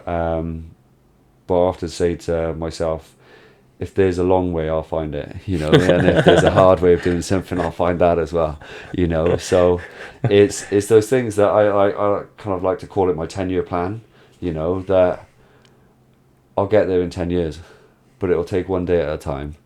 And just like with my degree and going back, I was the first person in the School of Sport in Cardiff Metropolitan Uni to graduate as a part-time student, because so many people before had quit for whatever reason, and whether that's just deciding it's not for them anymore, and that's fine, you know, but they kind of stopped and fallen short of graduating. And for me, with the help of my partner being behind me, you know, and certainly kind of being there at moments when I felt my most weakest and most vulnerable, to pick me up and brush off the cobwebs again, and the kind of the wounds and so on and so forth. Sometimes self-inflicted, you know, sometimes not, but to push me towards the door and get me back out there, you know, that is consistency, and that is kind of progress, and that is winning. Like, focus on your 10-year journey as opposed to your 10-day journey, you know. And by all means, little habits, create those things. But I think it's also really important to be kind to yourself. You know, I think we have our conscious mind and our subconscious mind. That subconscious mind is our inner child. And I think I would never speak to my children the way I speak to myself, you know, and I think so many of us are like that, you know. So be fair to yourself. Don't put yourself down, because everyone else might not listen to what you say all the time, but your inner child does. And your inner child then turns around to you and says, when you go to set a big goal, whatever it is, whether it's buying your first house or doing your podcast or creating something for you, and just sharing it with the world, I think that's when your inner critic says, but you said this. All these years you've said this, and now you want to prove yourself wrong. Who are you kidding? And that's the hardest. Flipping that, and that's why that CV that I've been banging on about is so important, because when you're first starting, when the foundations are the weakest, that's when you need someone around you who is that scaffolding. That is when you need that CV. And even if it's like a couple of clients recently, first ever open water swims, right? I've been taking them down kind of Barry Island in Whitmore Bay. Sometimes it's just getting in the water. Tick that box. Don't make it that you've got, I swim 1,000 meters in a pool, so I've got to swim 1,000 meters in the sea. No, you don't. Because what you will find is the sea is totally different than the pool. And you'll get in there, and not only is there a temperature difference, there's also waves, there's also fear, there's also vulnerability, there's also every shark movie that you've ever watched that will pop in your head. A bit of seaweed will touch your foot and you'll freak out thinking something's trying to eat you. And there's all these little things that come in the mix. And it's going, right, okay, change the goalpost. You're not banging out 1,000 meters right now. You're getting in the water. That is the goal. You tick. Give yourself a pat on the back. Now, what's the next goal? Let's dunk your head. Let's start small. Let's break it down to its smallest finite kind of option, if you will, and tick those boxes. Because I certainly, what my degree and what that length of time taught me is, if you have a goal, find out what it is. Just like I said about my 40th birthday, find out what it is and then work it out backwards to where you are. And the more you can do that with absolutely everything and anything, the more you'll realize that actually it's very, very possible and it's very attainable. And the more you add to that CV, the more it will then strengthen that belief. Because I'm about to do 10 Ironman in 10 days, and all those years ago I didn't know if 1 was possible. Last year I didn't know if 3 were possible. Yeah. But I knew who I was, and I knew that I wouldn't quit. So it didn't matter how it was going to look like. I knew it was going to get done. And it took loads and loads of failing forward, because I say this to people, right?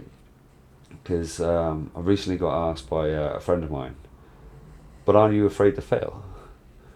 Now, failure to me is when you really want to do something. Take a race, for example. Imagine a busy street, half marathon, a marathon, or whatever sort of distance, right? But it's a busy event.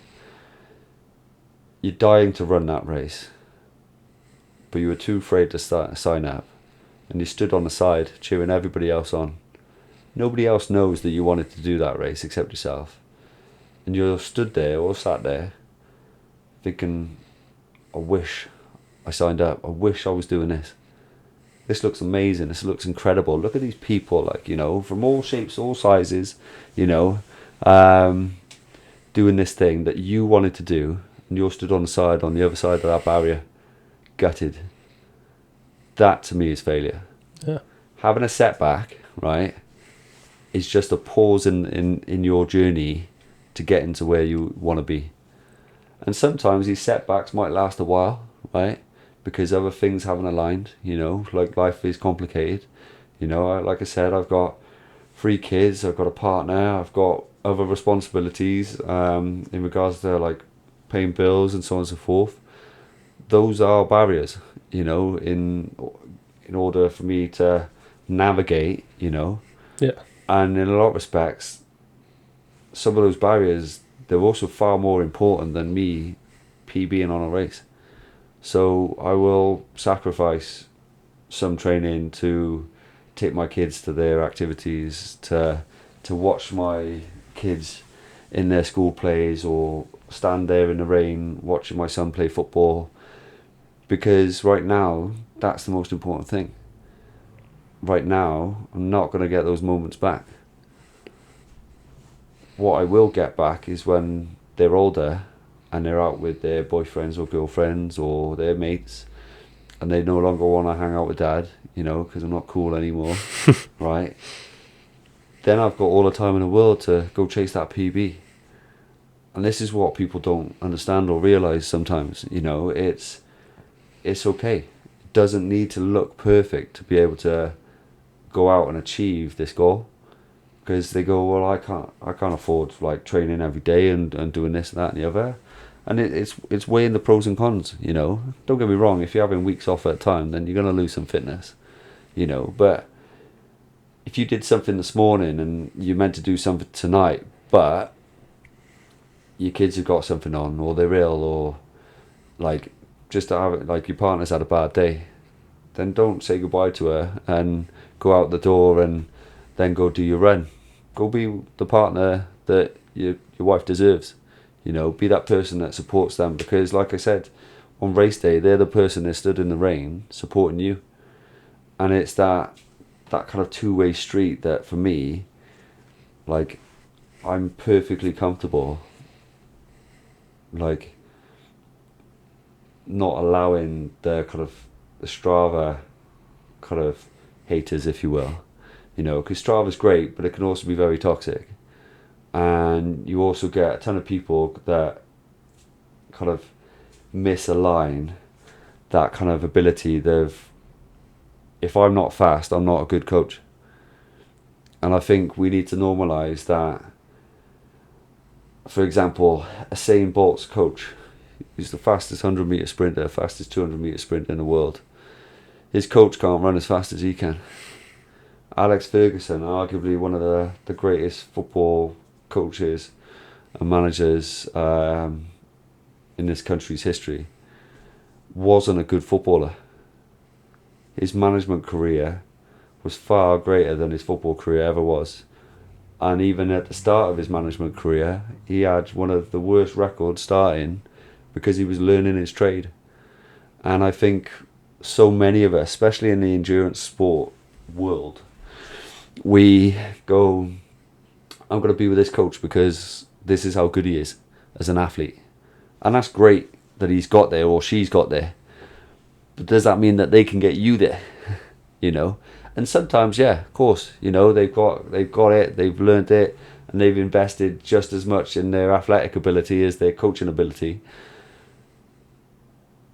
But how many of them have got kids and a partner and all the rest of this stuff, to back it up? Some of them haven't got there yet with like the development of their family.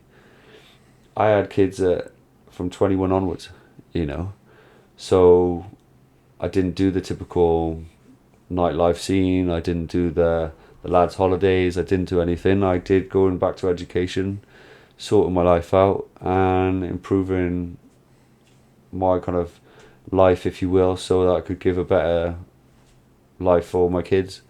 And for me, that was more important, and it still is more important than my speed, my pace, my ability in regards to how everyone else perceives me. The people I work with believe I'm great at what I do. That means the world to me. And I know that if I'm going to be fast or I'm going to qualify for like world championship races or whatever, that's going to happen as an older individual, and that's okay. And like I said, the oldest man in the world to do an Ironman was 85, which means I've got time. And I like to think of it in that regards, because there's a ton of people, like I said, in my own kind of athlete roster that are way older than me and doing things for the first time. And I've said, since the pandemic really, to people, when was the first time you did something for the first time? When was the last time you did something for the first time, you know? And I think that's so important to keep doing new things, keep experimenting, keep trying new things, because you never know. You might like it, you know, and take it up, and if you don't, then in a lot of respects it's like food, isn't it? You try food, you don't keep eating it just because you're like, oh yeah, this is great, you're like, you know. And this is the beauty, like, you know, I wish kind of more kind of school sport was like this, you know, because then more people would get into sport, you know. I think it's the hardest thing, isn't it? It's like your PE teacher like trying to ram broccoli down your face, and you ate broccoli like as a kid, and you're like, oh yeah, okay, well, I'm gonna do this for fun, because it's not fun. So you do that, and then obviously as your body is changing, especially as a female, like, you know, the last thing you want to do is, when your body's changing and adjusting, is wear different types of bras and go out there. And I'm kind of experiencing that with my daughter now, you know. And but it's important for her to find things that different sports, you know, and just try things. And if you don't like it, you don't like it. We won't do it again, you know, or maybe we'll try again in future. But it's the willingness to just go out there and try that I think is important, you know. And if it's not for you, that doesn't mean it's a failure. It's just not for you. Yeah. Go down a different path, you know. And it's the same with, like, I've had people that are close to me try Ironman races because they've been inspired by me, but then during the training found that it isn't for them, and they've pulled out of their race, and other people have perceived them as a failure because of that. And I don't think that's the case at all. I think, if anything, that's what real bravery is, because they've put themselves out there, and that lifestyle that you have to adapt to in order to get your training done isn't for everybody, and that's okay, you know. And it's going, right, okay, that's not for you, that's fine. What else do you want to do? You know, there's a million things out there. Go do it. You know, try a million things. And it's kind of like the whole light bulb creation story, you know. You found a million ways on how not to create a light bulb, you know. But all it took was one, you know. And it's that moment that you, like, along your journey, like, certainly from when I first started to where I am now, it's all those setbacks that taught me so much more about myself, about who I am, who I want to be, about how not to do something, you know. My first ever thing, so like building up towards my first Ironman, Matthew Pritchard, right, was doing a world record for 30 half Ironman in 30 days. First person to do it. It was 4 weeks into my training, and management of the leisure centre I was working in at the time was like, we want a team of people to basically support his race, support his kind of a challenge. Would you be up for it? Because obviously you're doing what you're doing, you know. So I was like, yeah, sure, go on then. As it got closer to the thing, and like I said, at this point it was totally naive. Right, 4 weeks in, seems to be a bit of a trender. Yeah, absolutely. Like, you know, but it's like Ross Edgley says it, innit? You know, be naive enough to start and stubborn enough to finish. You know, and a lot of that I kind of attribute to my ADHD, and then the stubbornness of myself, like, you know. But it's those things where I went into that. Now, no one else wanted to join me, so I was like, whatever, I'll do it myself, you know, whatever, you know, can't be that bad. I learned a lot about race nutrition that day. Through absolute failure, I turned up, I kind of went to Asda, I bought a load of Lucozade Sports, I bought a load of SIS nutrition gels, and I just rocked up. Absolutely naive, and was like, go on then, let's go. I came out last but one in the swim. Everyone was already changed on their bike waiting. I go on the bike ride. I'd never done a group ride before. you know, Simon Webb at the time was helping Matthew. He's does the Sleep When You're Dead triathlon events and All or Nothing events down Barry, and so on. So he was helping him with that. And he said, we've all done a group ride, yeah, so I don't need to explain. I was like, I haven't. He was like, right, okay, you're at the back. And I was like, oh, okay. And I kind of hung on with dear life to these people riding, and they were far better than I was, right? Some of these people, well-seasoned Ironman athletes, you know, this was a jolly for them. This was the biggest thing I'd ever done, like, you know. And there I was, like, sipping away these energy drinks and having these gels. Never had a gel before in my life, you know. And as you can imagine, stomach started growling and was like, right, you can stop there, you know. And I'm only halfway through the bike ride, you know. And I'm like, oh, okay. I better stop because I'm feeling a bit sick. So I stopped taking on any nutrition. Obviously, still got to finish the bike ride. Coming up the monstrous hill from Cowbridge up to the petrol station along the A48. At the time, that was the biggest hill I'd ever climbed. And there was like a van there, and he's like, do you want to jump in? I was like, no, piss off. I'm doing this. You know, a couple of people got in the van and met us at the top. I was literally the last person up that hill. As soon as I got there, as all the fit people do, off they went. And I'm like, what do you mean? We not rested. So it was like this thing where I was like, okay, right, keep going. We got to, because at the time he was sponsored by Peter Allen, so we got to this Peter Allen over by Rofe. Transitioned in, put the running trainers on. And at the time, I was not a bad runner. I could run like 4:33 per kilometre for 10k. That was probably my comfort run at the time. But these boys could run, you know, and a few of the girls as well, like they were runners. And I learned that like they've been taking it easy on the bike. So I managed 10k with them, and then they were just gone, right? And I knew the route.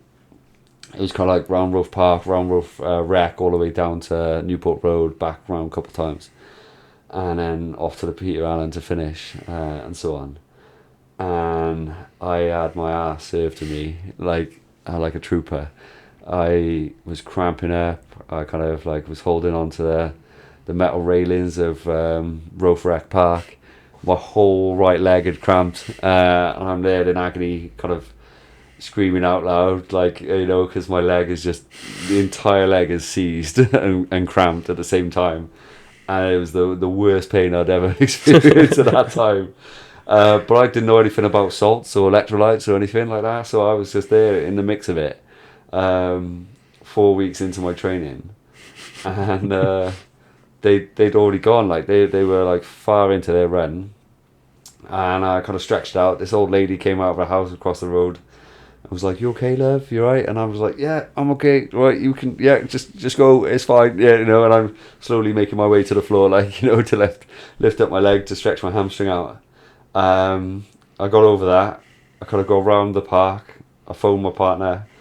I was like, I don't know if I could do this. Like, you know, this is insane. I'm like dying, right? So she does what every person needs at that point.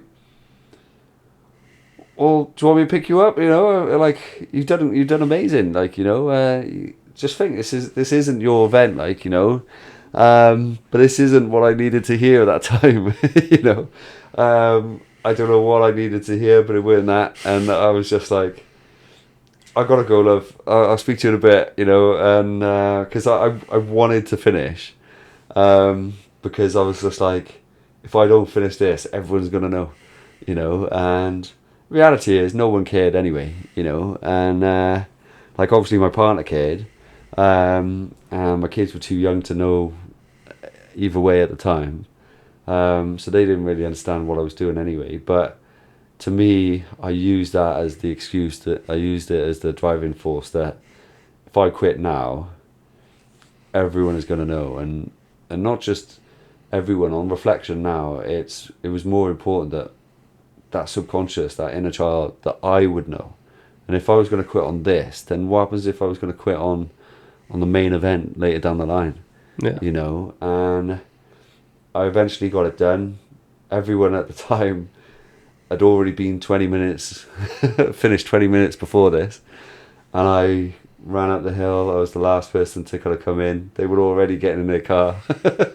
Thought I'd already left, and they were like, "Oh, you finished? Like, we thought you went home," and I was like, "No, you bunch of bastards!" Like, you know, I was like, "No, I've been out there doing it," you know, and they clapped me all in all fairness, you know, and shook my hand and patted me on the back and everything, but it was brutal. I couldn't walk for the rest of the week and like proper learned the hard way. But you think, well, that was 10 years ago now, and those lessons are as vivid as they are now as they ever were, you know. And every year there's been a different race, a different lesson, whether that's been in training or in the main event themselves, like, you know. And I think that is what it's all about. It's about the journey, you know. And I think, going back to your first question, you know, what does adventure mean for me? It's self-acceptance through self-discovery, you know. It's using this because we don't know how long we're going to be here for, you know. And I think the more we can go down this rabbit hole, whatever it looks like for anyone, find out who you are by taking off the layers that other people have put on you. And some of those layers you might have put on yourself. Take yourself to a point where you can be confident enough to start, you know, because we're taught, especially in Britain, this old-fashioned kind of stiffer up lip, that it's like, oh yeah, don't cry, you know, be brave, you know, when the reality is you can't be brave without vulnerability. It doesn't exist, you know. You cannot have one without the other, and that's the truth when it comes to, like, if you want to be this person that is brave, that inspires others, that leads from the front, then you have to be vulnerable and you have to put yourself out there. And that means that sometimes you're going to have setbacks. Yeah. And that means that sometimes you're going to get it completely wrong, and that's okay. And by sharing your story, like I am now, hopefully you inspire other people to do the same. And with a bit of luck, with a bit of authenticity, you know, people will want to connect, people will want to follow the journey and be motivated along the way, because there was some little gem in amongst everything I've said that really resonated with that person. Yeah. And it's the same with all the YouTube motivational videos. There are some that literally just pop out and hit a nerve and inspire me. And sometimes it's not even about like me. It's about this person was like, there's a basketball player that is a motivational speaker now, and the way he talks about his dad made me want to be a better dad. So I listened to him talking about how he made it to the NBA, not because of the journey that I found inspirational for him. It's the way he talked about his dad.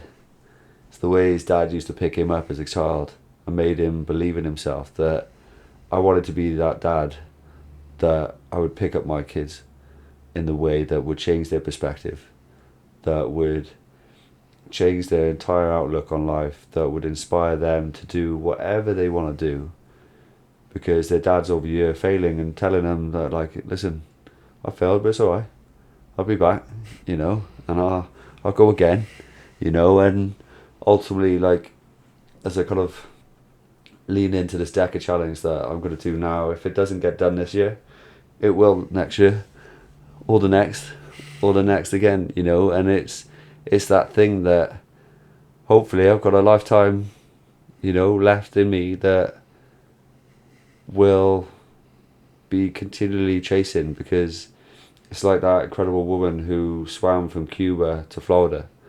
Have you heard about her? No.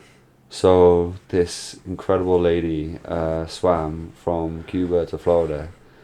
There's 2 films about her and a documentary. So if you jump on YouTube, if you jump on Disney Plus, there's a thing, and I think there's 1 or 2 on Netflix about her.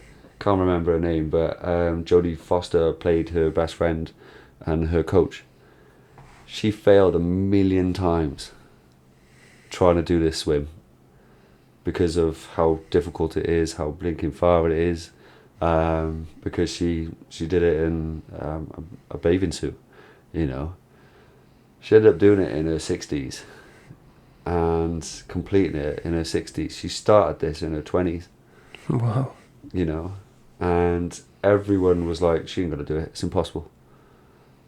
And she got it done, and she spent her life trying to do it, and I think that is a life well lived, and I think that is the best thing ever, because some people can say, oh well, she wasted a lot of time and so on and so forth. I don't think that at all. I think she found a million ways on how not to do it and become an expert in how to do her thing. We often look at people with PhDs like of a certain status. The reality is they know a lot about a little. When further down the kind of educational ranking, if you will, and you can apply this to anything and everything, the further down we are, we think we know a lot about everything. The more you go up, the more you develop, the more you go down this rabbit hole of self-development, the more you realise you know a lot about a little, and a little about a lot, you know, but it allows you to truly know who you are. You're not blagging it. You're not trying to sell it to other people that you know everything about everything. I don't. I'm still learning, you know, and I think, like I said to one of my friends a couple of weeks back, they were struggling with imposter syndrome, and I said to them, the problem is right now you think you're the teacher, so your ego's put you in a place where you think you should know it all,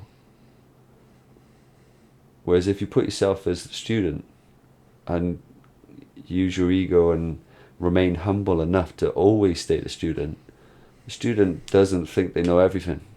The student's there to learn. So although you can help your fellow students out and help those around you, you're not at any point expected to know everything. Yeah. Because you're just a student.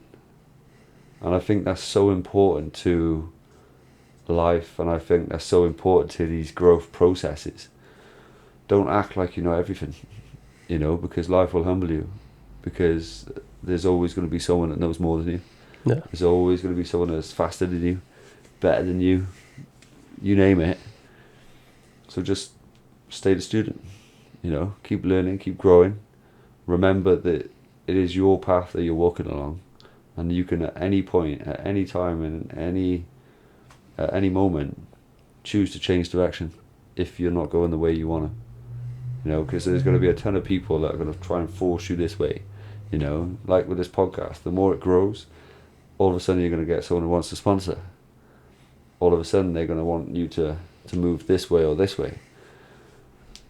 The more you stay true to yourself, the more you won't let that happen. And the more, that might take you a little bit longer to get there, but you'll be in the right place. And you'll be okay with that. And I think in today's society, where we can sit on our sofa and order food from an app, we can work from home, we don't necessarily have to leave our house. I think it's really important to remember that the greatest things take time, not the shortest things. You know, it's like swiping left or right on social media to get a boyfriend or girlfriend. You know, the best way is always going to be meeting them randomly whilst doing something. Yeah. You know, because you can instantly have that connection, you know, and I think this is where some of the major problems are coming out in society, where everything is so instant it's like, it's fine, I'll sack this one off, I'll get another one, you know. And you're just ordering another boyfriend or girlfriend, like, you know, by swiping left or right. And it's the same with food, and the same with all the rest of the stuff, isn't it? Whereas, like, I think there's so many more meaningful things that take so much longer. Like, when you get this podcast to where you want it to be the best thing you've ever done. And you already know it. Yeah. You know, and this is the beauty about the journey that we're all on. You know, that I never knew when I first started this, that I would be in a position where here I am, sat on a podcast, having a one-sided conversation. No, but like having a beautiful conversation, a beautiful moment that is amazing, because it's this stuff that's very reflective. You know, it reminds me of how far I've come. It reminds me of how far I still got to go. And it's these amazing things that you never know where this moment can take us, you know, and I think that's incredible. Yeah. You know, I think it's really powerful, and I think in a lot of respects that's what fuels the next moment, you know, and then the next, and so on and so forth. So yeah, I think the more we can break these moments down, the more we can then kind of be grateful for them. Yeah. You know, I think practicing gratitude is one of the highest kind of powers that we have. Same with authenticity. I think those two are the greatest sources of energy and fuel. And I think the more we connect to those, I think often mental health and mental illness is the fact that we're living life through the lenses of others. And the reason why we aren't so happy is because we need deep rest from the mask that we've been wearing. And the fact that, like, laying on the floor and having all your mates pile on top of you, it's hard to breathe under there, you know, and having all those thoughts and opinions placed on you, whether it's you doing it or other people, it makes it hard to breathe, you know. And I think once you start taking those layers off, it's a little bit easier, and you're a little bit more authentic with who you are, and you know who you are, and you also then in turn know who you're not. So then when someone tries to impose something on you, you instantly know it's not for you, or Yeah. whoever it is. And I think that's a great way to live, you know. So yeah. You've given me like so much to think about, like, honestly. For me, like, this podcast has been exactly what I've needed right now. So thank you. My pleasure. For a start. I'm so excited for your Deca. You've barely even spoke about it, and that's blown my mind. Like, you're doing 10, is it full distance Ironman? Full distance Ironman. 10 full distance Ironman in 10 days. Yeah. Like, how do you even come up with that? For me, it was always like, when I kind of went down this journey, I kind of found out about it. I couldn't believe people were doing it. Just because I was like, well, one's hard enough, you know, and it kind of just blew me away. And for me, it's kind of like the tip of the pyramid, if you will, in regards to triathlon. And I know, and it's not to take anything away from anybody else, right? Because I know a lot of people, Ironman is the tip of their pyramid, and that's okay. For me, like I said, the way my brain is wired, having ADHD, I'm attracted to more extreme things. You know, I lack the dopamine of normal things, giving me a sense of pleasure or a sense of purpose or that high that everyone else is getting. So naturally, I'm drawn to more extreme things and stuff. So which is why I will always swim in the sea as opposed to a lake or a reservoir, because it does nothing for me. You know, it's nice to be in the water, don't get me wrong, but dealing with the challenges that the sea will give you is what lights my soul on fire. So going into these things, and it's like years ago, I in the pandemic, right, first year, I saw this world record online. It was running the most half marathons in a month, and I was like, oh wow, I reckon I could beat that. And at the time it was 18, right? So I was like, the year before I tried running 20 miles a day for 14 days. It was meant to be, right? And it was because my brother tagged me in this thing online. There was like, if you were to run X amount of distance, it'd be you running to the moon and back. I was like, oh wow, that's really cool, you know. And then it was like part of this like medal company kind of thing that like you track your own distances and stuff, and then you can earn this medal. And he was like, oh, someone had done it in X amount of days and so on. And I was like, my brother then said, do you reckon you can do that? You could beat that? And I was like, I think it was like 23 days or something like that. And I was like, if I ran 20 miles a day for like 14 days, I'd beat it, you know. So I gave it a go. Now, like I said, I'm not a runner, you know. When I was a kid growing up, I was good at sprinting. So I was a 100 meter, 200 meter runner because of how tall I am. But I was not a distance runner. And I still think I'm not a distance athlete because I'm so tall. I just don't think I'm naturally built for that, you know.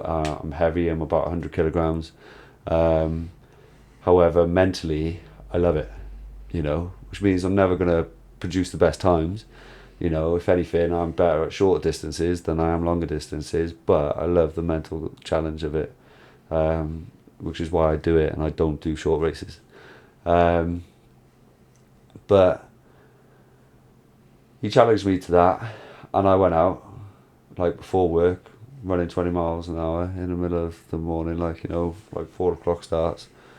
And as long as it got done throughout the day, so sometimes I do 10 miles before, a couple like miles in between, and then some miles at the end. But it was like each day 20 miles. Day 7, I'd kind of ran for 45 hours that week. I'd worked like just over, I think it was like 47 hours that week. And I was dead. I remember sitting on my living room floor eating tuna and pasta at like 12:30 at night, thinking I got to be up at 4 o'clock. And I was falling asleep eating this pasta. And day 7, my kind of knee bloomed and kind of swelled up. And I said right at the start, I'll do it, give it a go, and as long as there's no lasting impacts, you know. So when day 7 happens, I was like, right, it's done then. You know, I'm not gonna, because it wasn't a race or anything, it was just something to do. There was no point in pushing it. So I was like, I'm not gonna damage my knee just for the sake of my ego or my pride. So I called it, and I was raising money for the Minds mental health charity at the time, doing it all and trying to be like what I want to be, which is authentic with it. And I was by the Heath Hospital at the time, and I said, right, if you're going to be authentic, Chris, you need to take a photo right now. And at the time, I was just got off the phone to my partner. I've been crying, was gutted. First ever thing that I just kind of like quit, if you will, right? I know it was logical to stop it, but at the time it hurt, right, you know. And I said, right, take the photo. So I sat on a curb, and it's opposite the midwifery unit at the back of the hospital. And I sat on a raised curb of the bus stop, and I took this photo, and I'd been crying, my eyes were all puffy and watered. And I posted it on Instagram, and I said kind of my truth about it all. I said that I was stopping and everything. And following year, obviously I lost my job. I had all this time now. and I saw this record, and I was like, well, I've got this time now. Maybe I could beat it, because I'm not working 40, 50 hours a week or even more.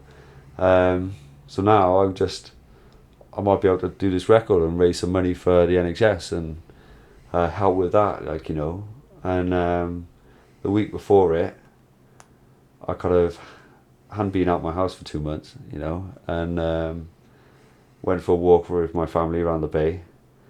Got blisters from walking because I hadn't worn shoes in 2 months, and I had a ton of people at the time go, did you try something like this last year and fail? And I was like, yeah, did. I was like, cheers, mate. Yeah. I was like, nice one for that. You're right, I did fail, Thanks for reminding me. But it was something, and this was the first ever event that I remember my partner laying on the bed, and I was laying next to her, and she was like, do you feel nervous? And before this moment, every race I felt nervous, right? Every sort of thing that I kind of announced on social media that I was going to do this, I always felt nervous, like leaning into it, right? And I was like, no. And she's like, oh, okay. I didn't expect that answer. And she's like, why do you feel nervous? And she's like, because I know I can do it. And I just knew. I just absolutely definitively knew. And that month, I had all these people going, yeah, you're going to do it, And then as I got closer to 18, people then started wanting to come out and do a run with me. And I helped people do their first 5K. I helped people run their first 10K. I helped people to run their first marathon. That month I helped someone learn to ride a bike whilst I was running, and I ended up running 35 that month and almost doubling the record, and it felt great. It was that true moment where I kind of really flipped the switch in my brain and was like, I know I can do this, and then leaning into all the other Ironman events, and Cycling Britain, and like the other year in 2023 I did became the first person to do all of the Ironman events in the UK and Ireland in one season, and then decided to raise money for a mental health charity that looks after people in the armed forces and the emergency services community. So I decided to wear a weighted vest while I did it, and it wasn't to just make it harder or anything, but it was to represent that if they do their job with this on, and all the rest of the gear, which is far heavier than this weighted vest was, then I want them to know that someone like me is out here thinking of them and appreciating what they do for our country or our community.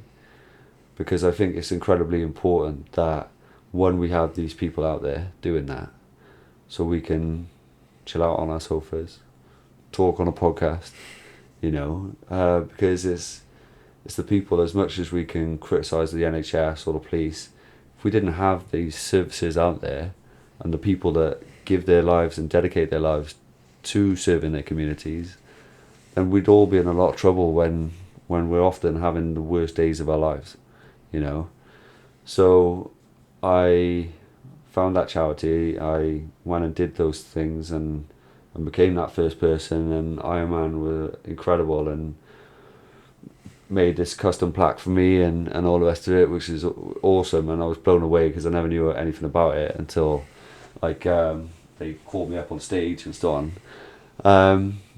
But it's kind of continually inspired more and more things, and then leaning into the Deca and finding more people online doing incredible things that they're doing, and I go, oh wow, love to give that a go, and then so I create a version myself that I can either afford or just do it myself, where this Deca, there's no medal, there's no support team, there's no kind of other athletes, no closed roads or whatever, it's just me, I'm sure people will join me, because I've put an open invitation out there too, but it doesn't really matter if they They run 5k with me, they run 10k, a half, a full.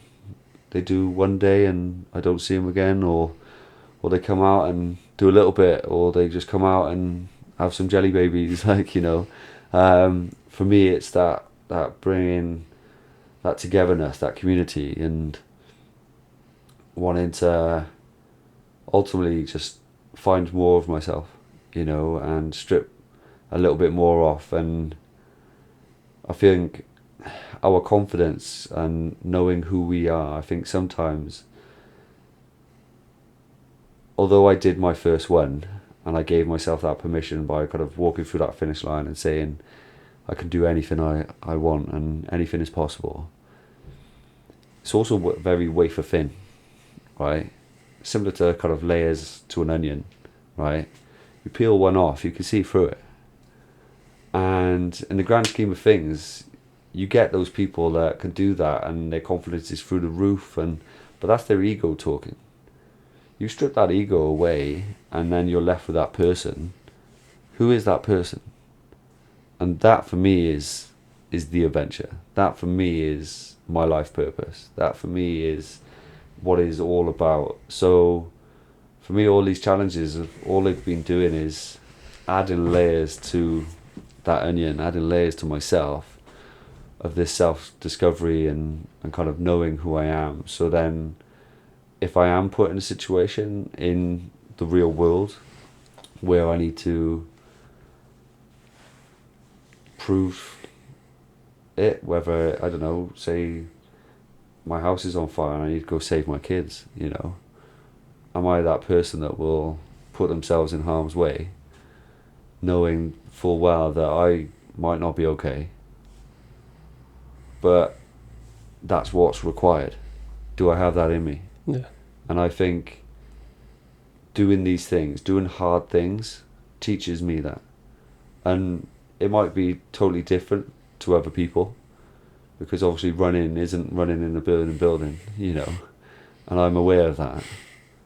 But it's also why a couple of years ago I went into being a police officer for a couple of years and did that, and it was the same reason. Whereas, like I used to say, everybody wants to be the hero until it's time to do some hero stuff, you know. And because you ask anybody that has done some hero stuff, they do not feel like the hero.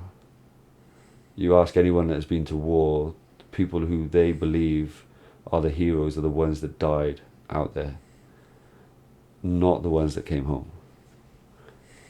And don't get me wrong, there are incredibly inspiring people. Like, you know, I'm drawn to those sorts of people because of the characteristics in which they display.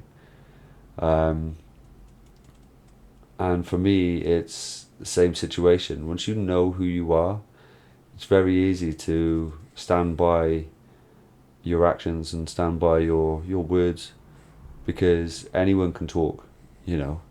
And quite often too many people talk, you know. But what I want to know is, can I back it up? So for me, once learning about the Deca, I was like, one day, that is going to be something I do. Initially, that was going to be my 40th thing. But then after last year, I just thought, why not? Why not now? Yeah. You know, because you put it off, and so many of us put these things off, and it's just like, well, why not? Okay, it might fail. I'm still 3 years ahead of where I envisioned it, and that's okay, you know. And so here I am giving it a go, attempt one, you know, and I know it's going to be the hardest thing I've ever done. I'm not under any disillusion that it's going to be tough. But at the same time, I've kind of found little kind of tools that help me along the journey, and gratitude is one of them, you know, leaning into that, I tell people in situations, find the beauty in every situation. Because it's just like if we were sat in this room and you turn the light off, initially you're in the dark and that's a bit of a worry and a panic, but give it enough time and find enough kind of stillness within you, and your eyes will adjust and you will find the light in there. So it doesn't matter whether it's raining, whether it is super cloudy, it's the worst weather in the world. Find the beauty in that situation, because it might all of a sudden be the way the rain is hitting the floor. Or like I remember cycling a joggle and being up in Scotland, and it was disgusting. The weather was like horrendous. It was a headwind, but honestly, there was a couple mountains in the distance, because we were up in the headlands, highlands at this point. There was a few mountains in the distance where the sun was just shining just on those 3 mountains, and it was something out of like Lord of the Rings. Like, it was so cinematic, and I was just like riding my bike like in the aerial position, getting hammered from a crosswind. As I came around this mountain, and I saw that image in the distance, and it was incredible. And I was just like, that's the beautiful image. And I said to the team that I was with, because we had a van meeting us every so often, I was like, the van's over there, because it was the thing that was nice in the distance to look at. And lo and behold, the van was actually towards that direction. I didn't know that at the time, so I kind of blagged it a bit, like, but it got everyone else's attitude, because this was the first hardest thing that this team of athletes that I took had ever done before, right? So they were proper in the praying cave, and this was only like day 2 or 3, right? And they were hurting, So getting them to rewire their brain, getting them to focus on that kind of that little beauty in the distance, that thing to keep them going, is something I've kind of really held on to in everything I do. It's like, I was open water swimming the other day, and when I got in, it was super cloudy, and then as I was in the water, clouds started coming through, the sun started shining, and as your head's in the water, all of a sudden it's reflecting. You can see the sun rays through the water as you're kind of coming through, and it's finding those little moments, So when I'm in these endurance events, when I am hurting, I lean into that, and I practice gratitude, and I lean into the beautiful moments, whether it's people coming out, whether it's me in that moment being and living my most authentic life, the life that I truly would live. If I won the lottery tomorrow, I would be doing more of it than less of it. Yeah. And to me, that is me living my authentic self, me being who I want to be, me showing the world, that this is who I am and this is who I want to be, by filming it and uploading it onto YouTube or social media, and hopefully like inspiring people along the way, hopefully raising more money for, again, I'm kind of raising money for that kind of it's called Rock to Recovery UK, the mental health charity I mentioned earlier. So I'm raising more money for them. Happens to be their 10th year anniversary, so I've kind of come up with this brilliant idea or concept in my head. Whether I can pull it off or not is a different matter, but it's kind of like 10 Ironmen in representing 10 years of their charity, and wouldn't it be cool to raise £10,000 for that charity, in a kind of well-rounded, beautiful, picturesque way. Whether it happens or not is up to everyone who wants to donate or not, Yeah. But I'm certainly going to give it my best and give it a go. And like I said, to me, it doesn't matter if I get it done in a way that everyone else pictures it to happen. I know it's going to be the toughest thing, and I know that I'm going to give it my best, and the goal is to get it done every day. But I take away all the barriers. I take away like the time constrictions of, or you have to ride at this pace, you have to do this, you have to impress everyone else. I'm not here to impress everyone else. I'm just here to raise money and make a difference. And if I can do that by being just a dad, a guy who's got kids, who's trying his best, isn't a washboard, built like a Greek god and all the rest of it, then maybe, just maybe, you can do it too.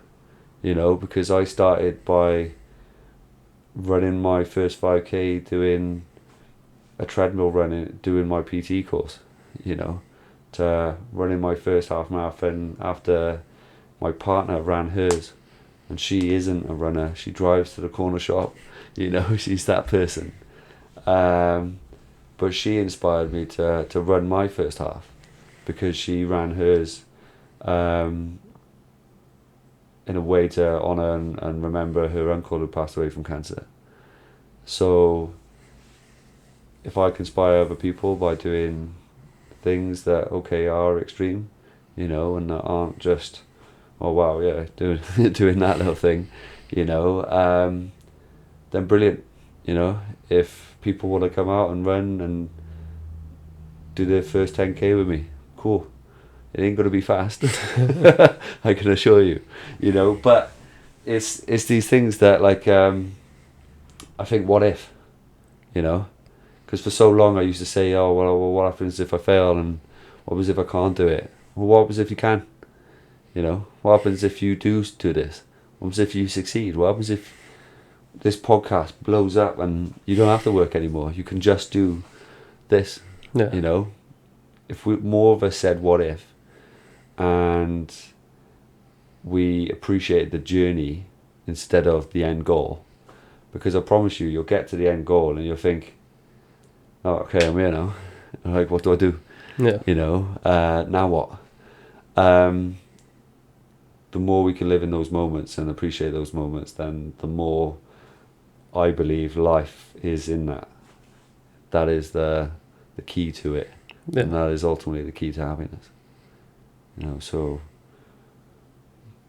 long story, but like, for me, I'm doing a Deca because it is who I am, you know, and then once I complete that, there'll be another thing, you know, and I've been asked, like, you know, when is enough, but I think a lot of people equate it to an ego, when in reality it just makes me happy. Not try to prove anything to everyone else. Years ago, I didn't feel the way I do about myself now. Whereas now, it's literally just about me being who I am, and this stuff makes me happy. Yeah. And that's all it is, you know. That's amazing. It's very commendable. It's like taking that leap and just, like you say, you're putting yourself out there. It's like, it is genuinely you. And like, if people can't tell that from this conversation, then what have they been listening to? I certainly hope so. Yeah. Where can people follow along the rest of your journey then? Like, if they want to like support you and see all the other amazing things that you're going to do after this Deca, like. So my Instagram is IamChris_Hill, and my YouTube channel is kind of my company's name. It's Recovery Lab TV, and then my company is Recovery Lab UK. But yeah, so, and if you did wanted to donate, then I'd appreciate it greatly. But that's going to be on my Instagram bio link. I'll include it in the description as well. Yeah, so thank you. Just head to the description. Yeah, thank you very much. Yeah, awesome. It's been an absolute pleasure having you on. What a great podcast episode. Thanks for having me, honestly. Yeah.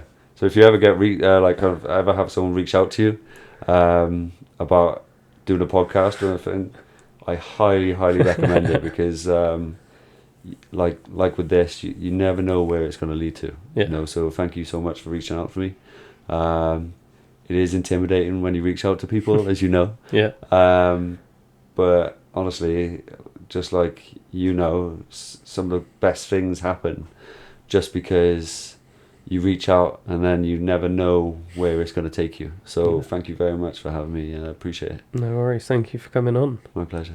Like I said, this was an absolutely incredible episode for me. I loved just sitting here listening to Chris. He goes on all of these little tangents, and he's very visual with the way that he describes things, and that was really helpful for me. Like, the metaphors that he was using really resonated with me, and I hope they really resonated with you too. This podcast is all about sharing information, getting as much free information out there to you guys as possible, and hopefully inspiring some people to make a change in their lives for the better, whether that's helping with their mental health, whether that's getting them into challenges, or just improving their fitness. Like, whatever we can do here at Adventure Athletes, that's what I'm trying to do. We got quite a lot going on at the moment, so we've got the usual like personal training, online coaching, which is really picking up at the moment. We've got some sports massage stuff, we've got outdoor activity days, and I'll be doing Tenny Fan as well this weekend for those that are listening when it comes out. Again, that's for fundraising for Sport in Mind. So yeah, there's a bunch of things going on. I'll be doing the Welsh Three Peaks with a group of people. So if you're interested in anything like that, or event support or anything, even if it's not on the website, reach out and I'll always see what I can do. It might be a case that it's not something that I can accommodate yet, but it might be something for me to look at in the future. If you have any requests at all, head over to the website, adventureathletes.co.uk. Drop me a message on the contact us page. It's got my email, it's got my phone number. Yeah, just drop me a message wherever you can, and yeah, I'll see what I can do for you. Until next time, guys.